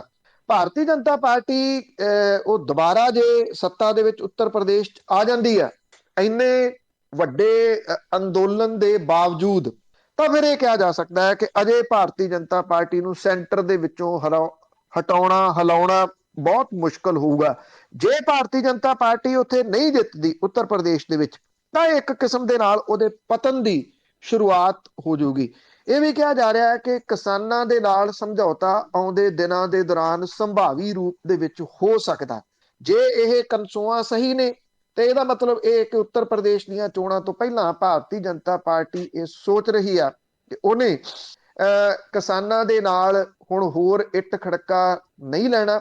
ਇਹ ਸਮਝੌਤਾ ਕੀ ਹੋਊਗਾ ਅਜੇ ਇਹਦਾ ਕੁਝ ਕਲੀਅਰ ਨਹੀਂ ਕਿਹਾ ਜਾ ਸਕਦਾ, ਪਰ ਇਹ ਕਨਸੋਆਂ ਚੱਲ ਰਹੀਆਂ ਨੇ ਕਿ ਕਿਸਾਨਾਂ ਦੇ ਨਾਲ ਸਮਝੌਤਾ ਆਉਂਦੇ ਦਿਨਾਂ ਦੇ ਦੌਰਾਨ ਹੋ ਸਕਦਾ ਜੀ। ਅੱਗੇ ਗੱਲ ਫਿਰ ਕਾਂਗਰਸ ਦੀ ਕਰਦੇ ਹਾਂ ਕਿ ਉਸਨੇ ਕਿਹਾ ਕਿ ਭਾਜਪਾ ਨੇ ਫੇਸਬੁੱਕ ਨੂੰ ਖਰੀਦਿਆ ਹੋਇਆ। ਦੇਖੋ, ਇਹ ਮਾਮਲਾ ਪਿਛਲੇ ਕਈ ਦਿਨਾਂ ਤੋਂ ਇੱਕ ਵਿਸਲ ਬਲੋਅਰ ਨੇ ਉਹਨਾਂ ਦੇ ਵੱਲੋਂ ਉਠਾਇਆ ਜਾ ਰਿਹਾ ਫੇਸਬੁੱਕ ਦੇ ਮਾਮਲੇ ਦੇ ਉੱਤੇ। ਉਹਦੇ ਵਿੱਚ ਉਹ ਇਹ ਵੀ ਗੱਲ ਜਿਹੜੀ ਕਹਿੰਦੇ ਆ ਕਿ ਫੇਸਬੁੱਕ ਵਿਕ ਗਈ, ਜਾਂ ਇਹ ਕਹਿ ਲਓ ਕਿ ਉਹਦੇ ਕੋਲ ਹੁਣ ਕੰਟਰੋਲ ਨਹੀਂ ਹੋ ਰਿਹਾ। ਖਾਸ ਤੌਰ ਦੇ ਉੱਤੇ ਜਿਹੜੀਆਂ ਨਫ਼ਰਤ ਭਰੀਆਂ ਚੀਜ਼ਾਂ ਫੈਲਾਈਆਂ ਜਾ ਰਹੀਆਂ ਨੇ ਫੇਸਬੁੱਕ ਦੇ ਉੱਤੇ, ਉਹਦੇ ਤੇ ਕੰਟਰੋਲ ਨਹੀਂ ਹੋ ਰਿਹਾ। ਜਿਹੜੇ ਫੇਕ ਅਕਾਊਂਟ ਬਣਾਏ ਹੋਏ ਨੇ, ਕਿਉਂਕਿ ਫੇਸਬੁੱਕ ਹੌਲੀ ਹੌਲੀ ਫੇਕ ਬੁੱਕ ਬਣਦੀ ਤੁਰੀ ਜਾ ਰਹੀ ਹੈ। ਇਹ ਕੁਝ ਲੋਕ ਇਹਦੇ ਉੱਤੇ ਬੈਠੇ ਨੇ ਜੀ, ਜਿਨ੍ਹਾਂ ਨੇ ਇਸ ਨਵੇਂ ਯੁੱਗ ਦੇ ਹਥਿਆਰ ਨੂੰ ਆਪਣੇ ਹੱਥੀਂ ਖਤਮ ਕਰ ਲੈਣਾ ਆਉਂਦੇ ਸਮੇਂ ਦੇ ਦੌਰਾਨ। ਸਾਡੇ ਭਾਈਚਾਰੇ ਦੇ ਵਿੱਚ ਵੀ ਅਜਿਹੇ ਲੋਕਾਂ ਦੀ ਭਰਮਾਰ ਹੈ, ਜਿਹੜੇ ਆ ਧਾਰਮਿਕ ਜਿਹੜੀਆਂ ਸ਼ਖਸੀਅਤਾਂ ਨੇ ਉਹਨਾਂ ਦੀਆਂ ਫੋਟੋਆਂ ਲਾ ਕੇ ਫੇਕ ਅਕਾਊਂਟ ਬਣਾ ਕੇ ਬੈਠੇ ਨੇ। ਉਹਨਾਂ ਨੇ ਉਹ ਗਾਲਾਂ ਕੱਢਣ ਦੇ ਵਾਸਤੇ ਅਕਾਊਂਟ ਬਣਾਏ ਹੋਏ ਨੇ। ਇਹਦਾ ਹੁਣ ਖਾਸਾ ਚਰਚਾ ਇਸ ਵੇਲੇ ਹੋ ਰਿਹਾ। ਜਿਹੜੇ ਇਹਦੇ ਫੇਸਬੁੱਕ ਦੀ ਪਹਿਲਾਂ ਉਹ ਸਾਬਕਾ ਕਰਮਚਾਰੀ ਆ, ਹੁਣ ਉਹ ਵਿਸਲ ਬਲੋਅਰ ਹੈ, ਫਰਾਂਸਿਸ ਹੋਗਨ, ਉਹ ਬਾਰ-ਬਾਰ ਇਸ ਚੀਜ਼ ਨੂੰ ਉਠਾ ਰਹੀ ਹੈ ਕਿ ਇਹ ਜਿਹੜੇ ਫੇਕ ਅਕਾਊਂਟ ਨੇ ਉਹ ਕੰਟਰੋਲ ਨਹੀਂ ਹੋ ਰਹੇ ਫੇਸਬੁੱਕ ਤੋਂ, ਔਰ ਇਹ ਨਫ਼ਰਤ ਫੈਲਾ ਰਹੇ ਨੇ ਇਸ ਵੇਲੇ। ਇਹ ਨਫ਼ਰਤ ਜਿਹੜੀ ਆ ਲੋਕਾਂ ਦੇ ਵਿੱਚ ਦੁਸ਼ਮਣੀਆਂ ਪੈਦਾ ਕਰ ਰਹੀ ਹੈ, ਔਰ ਇਹਦਾ ਲਾਹਾ ਲੈ ਰਹੀਆਂ ਨੇ ਸਿਆਸੀ ਧਿਰਾਂ। ਕਿਉਂਕਿ ਜਦੋਂ ਇਹ ਲੋਕ, ਜੇ ਆਪਾਂ ਕਿਸਾਨ ਅੰਦੋਲਨ ਦੀ ਹੁਣੇ ਗੱਲ ਕਰਕੇ ਹਟਿਆ, ਇਹ ਕਿਸਾਨ ਅੰਦੋਲਨ ਦੇ ਵਿਰੋਧੀ ਲੋਕ ਨੇ। ਜਿਹੜਾ ਵੀ ਕੋਈ ਵਿਅਕਤੀ ਕਿਸਾਨ ਅੰਦੋਲਨ ਦੇ ਹੱਕ ਦੀ ਗੱਲ ਕਰਦਾ ਪੰਜਾਬੀ ਭਾਸ਼ਾ ਦੇ ਵਿੱਚ ਫੇਕ ਅਕਾਊਂਟਸ ਵਾਲੇ, ਉਹ ਉਹਦੇ ਵਿਰੋਧ ਦੇ ਵਿੱਚ ਉੱਠ ਕੇ ਖੜੇ ਹੋ ਜਾਂਦੇ ਨੇ। ਕਾਂਗਰਸ ਨੇ ਹੁਣ ਇਹ ਦੋਸ਼ ਲਾਇਆ ਕਿ ਫੇਸਬੁੱਕ ਜਿਹੜੀ ਆ ਉਹ ਭਾਰਤ ਦੇ ਵਿੱਚ ਚੋਣ ਪ੍ਰਕਿਰਿਆ ਨੂੰ ਪ੍ਰਭਾਵਿਤ ਕਰ ਰਹੀ ਹੈ ਤੇ ਲੋਕਤੰਤਰ ਨੂੰ ਖੂੰਝੇ ਲਾ ਰਹੀ ਹੈ। ਪਾਰਟੀ ਨੇ ਇਹ ਕਿਹਾ ਕਿ ਮਾਮਲੇ ਦੀ ਜਾਂਚ ਸਾਂਝੀ ਸੰਸਦੀ ਕਮੇਟੀ ਤੋਂ ਕਰਵਾਈ ਜਾਵੇ। ਪਵਨ ਖੇੜਾ ਨੇ ਇਹ ਗੱਲ ਕਹੀ ਆ ਕਿ ਫੇਸਬੁੱਕ ਨੇ ਖੁਦ ਨੂੰ ਫੇਸਬੁੱਕ ਬਣਾ ਲਿਆ ਤੇ ਵਿਰੋਧੀ ਧਿਰ ਨੇ ਫੇਸਬੁੱਕ ਦੀਆਂ ਲੀਕ ਹੋਈਆਂ ਅੰਦਰਲੀਆਂ ਰਿਪੋਰਟਾਂ ਦਾ ਹਵਾਲਾ ਦਿੰਦਿਆਂ ਇਹ ਗੱਲ ਕਹੀ ਆ ਕਿ ਕੰਪਨੀ ਨੇ ਭਾਰਤ ਦੇ ਵਿੱਚ ਜਿਹੜਾ ਆਪਣਾ ਇੱਥੇ ਪਲੇਟਫਾਰਮ ਦੇ ਉੱਤੇ ਚੱਲ ਰਹੀਆਂ ਜਿਹੜੀਆਂ ਨਫ਼ਰਤੀ ਪੋਸਟਾਂ ਨੇ ਉਹਦੇ ਖਿਲਾਫ ਕੋਈ ਕਾਰਵਾਈ ਨਹੀਂ ਕੀਤੀ। ਫੇਸਬੁੱਕ ਇੰਡੀਆ ਨੇ ਅਜੇ ਤੱਕ ਜਿਹੜੇ ਇਹਦੇ ਤੇ ਗੰਭੀਰ ਦੋਸ਼ ਲੱਗ ਰਹੇ ਨੇ, ਉਹਨੇ ਕੋਈ ਜਵਾਬ ਇਹਦਾ ਨਹੀਂ ਦਿੱਤਾ। ਜਿਹੜੇ ਕਾਂਗਰਸੀ ਆਗੂ ਨੇ ਉਹ ਇਹ ਕਹਿੰਦੇ ਆ ਕਿ ਫੇਸਬੁੱਕ ਸੱਤਾਧਾਰੀ ਧਿਰ ਭਾਜਪਾ ਦਾ ਸਾਥ ਦੇ ਰਹੀ ਹੈ, ਉਹਦੇ ਏਜੰਡੇ ਨੂੰ ਅੱਗੇ ਵਧਾ ਰਹੀ ਹੈ। ਜੇ ਹੁਣ ਜਿਹੜੇ ਇਹ ਫਰਾਂਸਿਸ ਹੋਗਨ ਨੇ, ਉਹਨਾਂ ਦੀਆਂ ਜਿਹੜੀਆਂ ਰਿਪੋਰਟਾਂ ਨੇ ਜੇ ਲਾਇਆ ਜਾਵੇ ਤਾਂ ਮੇਰਾ ਖਿਆਲ ਜਿਹੜੇ ਆਈਟੀ ਵਿੰਗ ਹੈ, ਆਈਟੀ ਜਿਹੜੀ ਟਰੋਲ ਆਰਮੀ ਆ, ਹੁਣ ਤਾਂ ਉਹਦੀ, ਕਿਉਂਕਿ ਉਹ ਫੇਸਬੁੱਕ ਦੇ ਵਿੱਚ ਕੰਮ ਕਰਦੀ ਰਹੀ ਆ, ਉਹਦੇ ਤੋਂ ਬਿਲਕੁਲ ਇਹ ਸੰਸਾਰ ਨੂੰ ਕਲੀਅਰ ਹੋ ਜਾਂਦਾ ਨਾ ਜੀ ਕਿ ਇਹ ਲੋਕ ਕੌਣ ਨੇ ਜਿਹੜੇ ਨਫ਼ਰਤ ਫੈਲਾ ਰਹੇ ਨੇ, ਜਿਹੜੇ ਫੇਕ ਅਕਾਊਂਟ ਬਣਾ ਕੇ ਬੈਠੇ ਹੋਏ ਨੇ। ਇਹ ਭਾਜਪਾ ਦਾ ਕੰਮ ਕਰ ਰਹੇ ਨੇ, ਭਾਜਪਾ ਦਾ IT ਵਿੰਗ ਨੇ ਇਹ। ਜਿੰਨੇ ਵੀ, ਚਾਹੇ ਉਹ ਕਿਸਾਨ ਆਗੂਆਂ ਦੇ ਉੱਤੇ ਦੋਸ਼ ਲਾ ਰਹੇ ਨੇ, ਜਾਂ ਜਿਹੜੇ ਕਿਸਾਨ ਅੰਦੋਲਨ ਦੇ ਹੱਕ ਦੇ ਵਿੱਚ ਬੋਲਦੇ ਨੇ ਉਹਨਾਂ ਦੇ ਉੱਤੇ ਦੋਸ਼ ਲਗਾ ਰਹੇ ਨੇ। ਤੋ ਇਹ ਜਿਹੜੇ ਫ੍ਰਾਂਸਿਸ ਹੋਗਨ ਨੇ, ਉਹਨੇ ਇਹ ਕਿਹਾ ਸੀਗਾ ਕਿ ਜਿਹੜੀਆਂ ਕੁਝ ਭਾਸ਼ਾਵਾਂ ਨੇ ਭਾਰਤ ਦੀਆਂ, ਉਹਦੇ ਵਿੱਚ ਨਫ਼ਰਤ ਭਰੀਆਂ ਪੋਸਟਾਂ ਪਾਈਆਂ ਜਾ ਰਹੀਆਂ ਨੇ, ਔਰ ਫੇਸਬੁੱਕ ਇਹਨਾਂ ਨਫ਼ਰਤੀ ਜਿਹੜੀਆਂ ਪਾਈਆਂ ਜਾ ਰਹੀਆਂ ਪੋਸਟਾਂ ਨੇ ਉਹਨਾਂ ਨੂੰ ਹਟਾਉਣ ਦੇ ਵਿੱਚ ਫੇਲ ਹੋਇਆ। ਤੋ ਇਹ ਮੁੱਦਾ ਇੱਕ ਕਿਸਮ ਦੇ ਨਾਲ ਰਾਜਨੀਤਿਕ ਵੀ ਬਣਦਾ ਜਾ ਰਿਹਾ ਹੈ। ਜੀ ਜੀ, ਇਹ ਹੈ ਹੀ, ਇੱਥੇ ਵੀ ਰਾਜਨੀਤੀ ਦੇ ਵਿੱਚ ਬਹੁਤ ਦਖਲ ਦਿੱਤਾ ਸੀ ਫੇਸਬੁੱਕ ਨੇ। ਅਤੇ ਅੱਗੇ ਗੱਲ ਕਰਦੇ ਹਾਂ, ਡਾਕਟਰਾਂ ਦੀ ਐਸੋਸੀਏਸ਼ਨ ਵੱਲੋਂ ਇੱਕ ਕੰਪਲੇਨ ਪਾਈ ਗਈ ਸੀਗੀ ਰਾਮਦੇਵ ਦੇ ਖਿਲਾਫ, ਤੇ ਹਾਈ ਕੋਰਟ ਦਿੱਲੀ ਨੇ ਉਸ ਨੂੰ ਮਨਜ਼ੂਰ ਕੀਤਾ। ਦੇਖੋ, ਇਹ ਡਾਕਟਰਾਂ ਦੀ ਐਸੋਸੀਏਸ਼ਨ ਦੇ ਵੱਲੋਂ ਰਾਮਦੇਵ ਦੇ ਖਿਲਾਫ ਪਾਈ ਜਿਹੜੀ ਪਟੀਸ਼ਨ ਸੀਗੀ, ਉਹਨੂੰ ਦਿੱਲੀ ਹਾਈ ਕੋਰਟ ਨੇ ਮਨਜ਼ੂਰ ਕੀਤਾ। ਅਦਾਲਤ ਇਹ ਕਹਿੰਦੀ ਆ ਕਿ ਇਹ ਵਿਚਾਰਨਯੋਗ ਮਸਲਾ ਹੈ ਤੇ ਇਹਨੂੰ ਬਿਲਕੁਲ ਮੁੱਢੋਂ ਸੁੱਢੋਂ ਰੱਦ ਨਹੀਂ ਕੀਤਾ ਜਾ ਸਕਦਾ। ਡਾਕਟਰਾਂ ਨੇ ਆਪਣੀ ਜਿਹੜੀ ਪਟੀਸ਼ਨ ਆ ਉਹਦੇ ਵਿੱਚ ਰਾਮਦੇਵ ਦੇ ਉੱਤੇ ਕਰੋਨਾ ਮਹਾਮਾਰੀ ਦੇ ਦੌਰਾਨ ਐਲੋਪੈਥੀ ਦੇ ਬਾਰੇ ਗੁੰਮਰਾਹਕੁੰਨ ਪ੍ਰਚਾਰ ਕਰਨ ਦਾ ਦੋਸ਼ ਲਾਇਆ ਸੀਗਾ। ਜਸਟਿਸ ਸੀ ਹਰੀ ਸ਼ੰਕਰ ਨੇ ਇਹ ਗੱਲ ਕਹੀ ਆ ਕਿ ਪਹਿਲੀ ਨਜ਼ਰੇ ਪਟੀਸ਼ਨ ਦੇ ਵਿੱਚ ਲਾਏ ਦੋਸ਼ਾਂ ਤੇ ਵਿਚਾਰ ਕਰਨ ਦੀ ਲੋੜ ਹੈ। ਦੋਸ਼ ਸਹੀ ਵੀ ਹੋ ਸਕਦੇ ਆ ਜਾਂ ਗਲਤ ਵੀ, ਇਹ ਤੋਂ ਇਲਾਵਾ ਕੁਝ ਹੋਰ ਨਹੀਂ ਕਿਹਾ ਜਾ ਸਕਦਾ। ਇਹਦੀ ਸੁਣਵਾਈ ਭਲਕੇ ਹੋਣੀ ਹੈ ਜੀ 27 ਅਕਤੂਬਰ ਨੂੰ। ਅਦਾਲਤ ਨੇ ਇਹ ਪਤੰਜਲੀ ਵਾਲੇ ਰਾਮਦੇਵ ਦੇ ਵਕੀਲ ਨੂੰ ਜਵਾਬ ਦਾਖਲ ਕਰਨ ਦੇ ਵਾਸਤੇ ਕਹਿਤਾ। ਰੈਜ਼ੀਡੈਂਟ ਡਾਕਟਰਾਂ ਦੀਆਂ 3 ਐਸੋਸੀਏਸ਼ਨ ਨੇ ਦੋਸ਼ ਲਾਇਆ ਸੀਗਾ ਕਿ ਰਾਮਦੇਵ ਲੋਕਾਂ ਨੂੰ ਗੁੰਮਰਾਹ ਕਰ ਰਿਹਾ। COVID-19 ਤੋਂ ਪ੍ਰਭਾਵਿਤ ਕਈ ਲੋਕਾਂ ਦੀਆਂ ਮੌਤਾਂ ਐਲੋਪੈਥੀ ਦਵਾਈਆਂ ਕਰਕੇ ਹੋਈਆਂ ਨੇ, ਉਹ ਇਹ ਕਹਿੰਦਾ ਸੀਗਾ। ਔਰ ਐਸੋਸੀਏਸ਼ਨਾਂ ਦੇ ਵੱਲੋਂ ਪੇਸ਼ ਹੋਏ ਸੀਨੀਅਰ ਵਕੀਲ ਅਖਿਲ ਸਿੱਬਲ ਨੇ ਇਹ ਗੱਲ ਕਹੀ ਹੈ ਕਿ ਰਾਮਦੇਵ ਦੇ ਕੋਲੇ ਕੋਈ ਡਿਗਰੀ ਨਹੀਂ ਹੈ। ਮਹਾਮਾਰੀ ਦੇ ਦੌਰਾਨ ਉਹ ਮੈਡੀਕਲ ਖੇਤਰ ਦੇ ਵਿੱਚ ਲਗਾਤਾਰ ਸਲਾਹਾਂ ਦੇ ਕੇ ਜ਼ਿੰਦਗੀਆਂ ਨੂੰ ਖਤਰੇ ਦੇ ਵਿੱਚ ਪਾ ਰਿਹਾ ਤੇ ਇਹਦਾ ਲਗਾਤਾਰ ਬਚਾਅ ਕਰ ਰਿਹਾ। ਉਹ ਇਹ ਦਾਅਵਾ ਕਰ ਰਿਹਾ ਕਿ ਯੋਗ ਏਡਸ ਤੇ ਕੈਂਸਰ ਵਰਗੀਆਂ ਬਿਮਾਰੀਆਂ ਨੂੰ ਠੀਕ ਕਰ ਰਿਹਾ। ਕਹਿੰਦੇ ਕਿ ਤੁਸੀਂ ਅਜਿਹੀਆਂ ਗੱਲਾਂ ਕਰਕੇ ਲੋਕਾਂ ਨੂੰ ਧੋਖਾ ਨਹੀਂ ਦੇ ਸਕਦੇ। ਦੇਖੋ, ਹੁਣ ਸਵਾਲ ਇਹ ਹੈ ਕਿ ਜਦੋਂ ਇਹਦੀ ਸੁਣਵਾਈ ਭਲਕੇ ਹੋਊਗੀ ਤੇ ਪਤਾ ਨਹੀਂ ਇਹਦੇ ਵਿੱਚ ਇਹ ਆਊਗਾ ਜਾਂ ਨਹੀਂ। ਜਿਹੜਾ ਸਿਹਤ ਮੰਤਰੀ ਸੀਗਾ ਕੋਵਿਡ ਦੇ ਦੌਰਾਨ, ਹੁਣ ਤਾਂ ਉਹਨੂੰ ਹਟਾ ਦਿੱਤਾ ਗਿਆ। ਉਹ ਜਿਹੜਾ ਤਾਂ ਆਉਣਾ ਸੀਗਾ ਜੀ ਕਰੋਨਾ ਦਾ ਟੀਕਾ, ਇਹਦੇ ਵਾਸਤੇ ਤਾਂ ਪ੍ਰਧਾਨ ਮੰਤਰੀ ਉਦਘਾਟਨ ਕਰੀ ਜਾਂਦੇ ਸੀ, ਉਹਨੂੰ ਉੱਥੇ ਉਦਘਾਟਨ ਕਰਨ ਦਾ ਮੌਕਾ ਨਹੀਂ ਮਿਲਿਆ। ਉਹ ਜਾ ਕੇ ਪਤੰਜਲੀ ਵਾਲੇ ਟੀਕੇ ਦਾ ਉਦਘਾਟਨ ਕਰਦਾ ਫਿਰਦਾ ਸੀ। ਹੁਣ ਵੇਖਿਆ ਜਾਵੇ ਤਾਂ ਇੱਥੇ ਕਿਹਨੇ ਅਥਾਰਟੀ ਦਿੱਤੀ ਕਿ ਪਤੰਜਲੀ ਜਿਹੜਾ ਦਵਾਈਆਂ ਵਿੱਚ ਕਰੋਨਾ ਦੀਆਂ ਤੇ ਕਰੋਨਾ ਦੀਆਂ ਦਵਾਈਆਂ ਦਾ ਉਦਘਾਟਨ ਮੁਲਕ ਦਾ ਉਦੋਂ ਦਾ ਸਿਹਤ ਮੰਤਰੀ ਕਰਦਾ ਫਿਰੇ। ਸਵਾਲੀਆ ਚਿੰਨ੍ਹ ਤਾਂ ਉਹਦੇ ਉੱਤੇ ਵੀ ਲੱਗਦੇ ਨੇ। ਔਰ ਰਾਮਦੇਵ ਤਾਂ ਇਹ ਕਹੀ ਜਾਂਦਾ ਸੀਗਾ ਕਿ ਜਿਹੜੀਆਂ ਮੌਤਾਂ ਨੇ ਉਹ ਐਲੋਪੈਥੀ ਦੀ ਵਜ੍ਹਾ ਕਰਕੇ ਹੋ ਰਹੀਆਂ ਨੇ। ਜੇ ਉਹ ਮੌਤਾਂ ਐਲੋਪੈਥੀ ਦੀ ਵਜ੍ਹਾ ਕਰਕੇ ਹੋ ਰਹੀਆਂ ਨੇ ਤਾਂ ਆ ਹੁਣ ਗਲਤ ਅੰਕੜੇ ਦੇ ਕੇ ਇੱਥੇ ਧਮੱਚੜ ਮਚਾਇਆ ਪਿਆ ਸਰਕਾਰ ਨੇ ਕਿ ਅਸੀਂ 100 ਕਰੋੜ ਲੋਕਾਂ ਨੂੰ ਟੀਕਾ ਲਾਤਾ। ਹਾਲਾਂਕਿ ਉਹ ਅੰਕੜੇ ਬੜੇ ਆਪਣੇ ਆਪ ਦੇ ਵਿੱਚ ਹੈਰਾਨ ਕਰਨ ਵਾਲੇ ਨੇ, ਕਿਉਂਕਿ ਜਿਹਨੂੰ ਮੰਨ ਲਓ ਡਬਲ ਡੋਜ਼ ਲੱਗੀਆਂ ਨੇ, 2 ਡੋਜ਼ ਲੱਗੀਆਂ ਜਿਹਨੂੰ, ਉਹਨੂੰ 2 ਡੋਜ਼ ਗਿਣ ਲਿਆ ਗਿਆ ਵੀ ਜੇ 100 ਬੰਦੇ ਨੂੰ ਡਬਲ ਡੋਜ਼ ਲੱਗ ਗਈ ਤਾਂ ਉਹ 200 ਗਿਣ ਲਈ ਗਈ।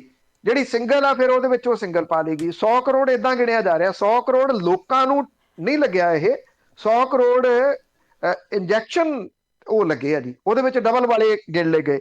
ਤੇ ਜੇ ਰਾਮਦੇਵ ਦੀ ਹੱਟੀ ਦੀ ਮਸ਼ਹੂਰੀ ਕੇਂਦਰ ਦੀ ਸਰਕਾਰ ਦੇ ਕੁਝ ਵਜ਼ੀਰ ਕਰਦੇ ਫਿਰਦੇ ਸੀਗੇ, ਤੇ ਫਿਰ ਐਲੋਪੈਥੀ ਵਾਲਿਆਂ ਨੂੰ ਘੱਟੋ ਘੱਟ ਉਸ ਬੰਦੇ ਨੂੰ ਵੀ ਵਿੱਚ ਧਰਨਾ ਚਾਹੀਦਾ ਨਾ, ਜਿਹੜਾ ਸਿਹਤ ਮੰਤਰੀ ਸੀਗਾ ਤੇ ਉਦੋਂ ਇਹਦੀਆਂ ਦਵਾਈਆਂ ਦਾ ਉਦਘਾਟਨ ਕਰਦਾ ਫਿਰਦਾ ਸੀਗਾ ਜੀ। ਤੇ ਅਗਲੇ ਸਵਾਲ ਵੱਲ ਚੱਲਾਂਗੇ ਤੇ ਸਰੋਤੇ ਕਾਲ ਕਰ ਸਕਦੇ ਹੋ 4082725200। ਇੱਕ ਬ੍ਰੇਕ ਲਵਾਂਗੇ ਸਵਾਲਾਂ ਤੋਂ ਬਾਅਦ, ਤੇ ਉਸ ਤੋਂ ਬਾਅਦ ਤੁਸੀਂ ਕਾਲ ਕਰਕੇ ਕੋਈ ਸਵਾਲ ਪੁੱਛ ਸਕਦੇ ਆ। ਅੱਗੇ ਰਾਮ ਰਹੀਮ ਦੀ ਜੇ ਗੱਲ ਕਰੀਏ ਤੇ ਉਸ ਦੇ ਪ੍ਰੋਡਕਸ਼ਨ ਵਾਰੰਟ ਤੇ ਜਾਰੀ ਹੋਏ ਆ, ਕੀ ਉਸ ਨੂੰ ਉੱਥੋਂ ਮੂਵ ਕਰਕੇ ਦੂਜੇ ਥਾਂ ਲਿਜਾਇਆ ਜਾ ਸਕੂਗਾ? ਦੇਖੋ, ਇਹ ਫਰੀਦਕੋਟ ਦੀ ਅਦਾਲਤ ਨੇ ਪ੍ਰੋਡਕਸ਼ਨ ਵਾਰੰਟ ਜਾਰੀ ਕੀਤੇ ਆ। ਮਾਮਲਾ ਬੁਰਜ ਜਵਾਹਰ ਸਿੰਘ ਵਾਲਾ ਤੋਂ ਗੁਰੂ ਗ੍ਰੰਥ ਸਾਹਿਬ ਦੀ ਜਿਹੜੀ ਬੀੜ ਚੋਰੀ ਹੋਈ ਸੀ ਉਹ ਹੈ। ਜੇ ਤੁਹਾਨੂੰ ਯਾਦ ਹੋਵੇ ਤਾਂ ਕੁੰਵਰ ਵਿਜੇ ਪ੍ਰਤਾਪ ਸਿੰਘ ਹੋਰਾਂ ਵਾਲੀ ਜਿਹੜੀ SIT ਸੀਗੀ, ਉਹਨੇ ਵੀ ਇੱਕ ਵਾਰੀ ਇਹਦੇ ਵਾਰੰਟ ਜਾਰੀ ਕਰਵਾਏ ਸੀਗੇ ਤੇ ਉਦੋਂ ਵਾਰੰਟ, ਉਹਨੂੰ ਪ੍ਰੋਡਕਸ਼ਨ ਵਾਰੰਟ ਨਹੀਂ ਸੀਗੇ ਇਹ, ਮਤਲਬ ਕਿ ਇੱਥੇ ਲਿਆ ਕੇ ਪੇਸ਼ ਕਰਨ ਦੇ ਨਹੀਂ ਸੀ, ਬਲਕਿ ਸੁਨਾਰੀਆ ਜੇਲ੍ਹ ਦੇ ਵਿੱਚ ਜਾ ਕੇ ਉਹਦੇ ਤੋਂ ਪੁੱਛਗਿੱਛ ਕਰਨ ਦੇ ਸੀ। ਜਦੋਂ ਇਹ ਅਦਾਲਤੀ ਹੁਕਮ ਲੈ ਕੇ ਇਹਨਾਂ ਦੀ ਟੀਮ ਸੁਨਾਰੀਆ ਜੇਲ੍ਹ ਗਈ ਸੀ ਤਾਂ ਸੁਨਾਰੀਆ ਜੇਲ੍ਹ ਦੇ ਪ੍ਰਸ਼ਾਸਨ ਨੇ ਉਹਨਾਂ ਨੂੰ ਕਿਹਾ ਸੀ ਅਸੀਂ ਨਹੀਂ ਮੰਨਦੇ ਇਹਨੂੰ, ਤੁਸੀਂ ਪਹਿਲਾਂ ਜਿਹੜੀ ਲੋਕਲ ਅਦਾਲਤ ਹੈ ਰੋਹਤਕ ਵਾਲੀ ਉੱਥੋਂ ਲਿਆਓ ਹੁਕਮ, ਅਸੀਂ ਪੰਜਾਬ ਦੀ ਅਦਾਲਤ ਨੂੰ ਨਹੀਂ ਮੰਨਦੇ। ਇਹ ਨਹੀਂ ਸਮਝ ਲੱਗੀ ਵੀ ਉਦੋਂ ਇਹਨਾਂ ਨੇ ਕੰਟੈਂਪਟ ਆਫ ਕੋਰਟ ਦੇ ਵਿੱਚ ਉਹਨੂੰ ਕਿਉਂ ਨਹੀਂ ਲਿਆਂਦਾ, ਕਿਉਂ ਜਿਹੜਾ ਰੋਹਤਕ ਜੇਲ੍ਹ ਦੇ ਸੁਨਾਰੀਆ ਜੇਲ੍ਹ ਆ ਜਿਹੜੀ ਰੋਹਤਕ ਦੀ, ਉਹਦੇ ਜੇਲ੍ਹ ਅਧਿਕਾਰੀਆਂ ਨੂੰ ਕੰਟੈਂਪਟ ਆਫ ਕੋਰਟ ਦੇ ਵਿੱਚ ਰੱਖਿਆ ਕਿਉਂ ਨਹੀਂ ਇਹਨਾਂ ਨੇ, ਇਹ ਬੜਾ ਵੱਡਾ ਸਵਾਲ ਸੀਗਾ। ਹੁਣ ਜਦੋਂ ਉਹਨੂੰ ਪਿਛਲੇ ਦਿਨਾਂ ਦੇ ਵਿੱਚ 2 ਮਾਮਲਿਆਂ 'ਚ ਸਜ਼ਾ ਸੁਣਾਈ ਗਈ ਆ, ਜਿਹੜੀ ਇੱਕ ਤਾਂ ਜਦੋਂ ਪਹਿਲਾਂ ਦੋਸ਼ੀ ਠਹਿਰਾਇਆ ਗਿਆ ਸੀ ਪੰਚਕੂਲਾ ਦੀ ਅਦਾਲਤ ਨੇ 17 ਦੇ ਵਿੱਚ, ਉਹ ਲਾਸਟ ਟਾਈਮ ਪੇਸ਼ ਹੋਇਆ ਸੀ ਅਦਾਲਤ ਦੇ ਵਿੱਚ, ਜਦੋਂ ਪੂਰਾ ਸੱਚ ਅਖਬਾਰ ਦੇ ਪੱਤਰਕਾਰ ਰਾਮਚੰਦਰ ਛੱਤਰਪਤੀ ਦੇ ਕਤਲ ਦਾ ਮਾਮਲਾ ਸੀ ਤਾਂ ਉਦੋਂ ਉਹਨੂੰ ਵੀਡੀਓ ਦੇ ਰਾਹੀਂ ਪੇਸ਼ ਕੀਤਾ ਗਿਆ, ਉਹਦੇ ਵਿੱਚ ਉਹਨੂੰ ਕਾਤਲ ਠਹਿਰਾਇਆ ਗਿਆ, ਉਮਰ ਕੈਦ ਦੀ ਸਜ਼ਾ ਹੋਈ ਆ। ਫਿਰ ਡੇਰੇ ਦਾ ਸਾਬਕਾ ਮੈਨੇਜਰ ਰਣਜੀਤ ਸਿੰਘ ਦਾ ਕਤਲ ਹੁੰਦਾ, ਉਸ ਮਾਮਲੇ ਦੇ ਵਿੱਚ ਉਹਨੂੰ ਕਾਤਲ ਠਹਿਰਾਇਆ ਗਿਆ, ਉਹਦੇ ਵਿੱਚ ਉਹਨੂੰ ਉਮਰ ਕੈਦ ਦੀ ਸਜ਼ਾ ਹੋਈ ਆ।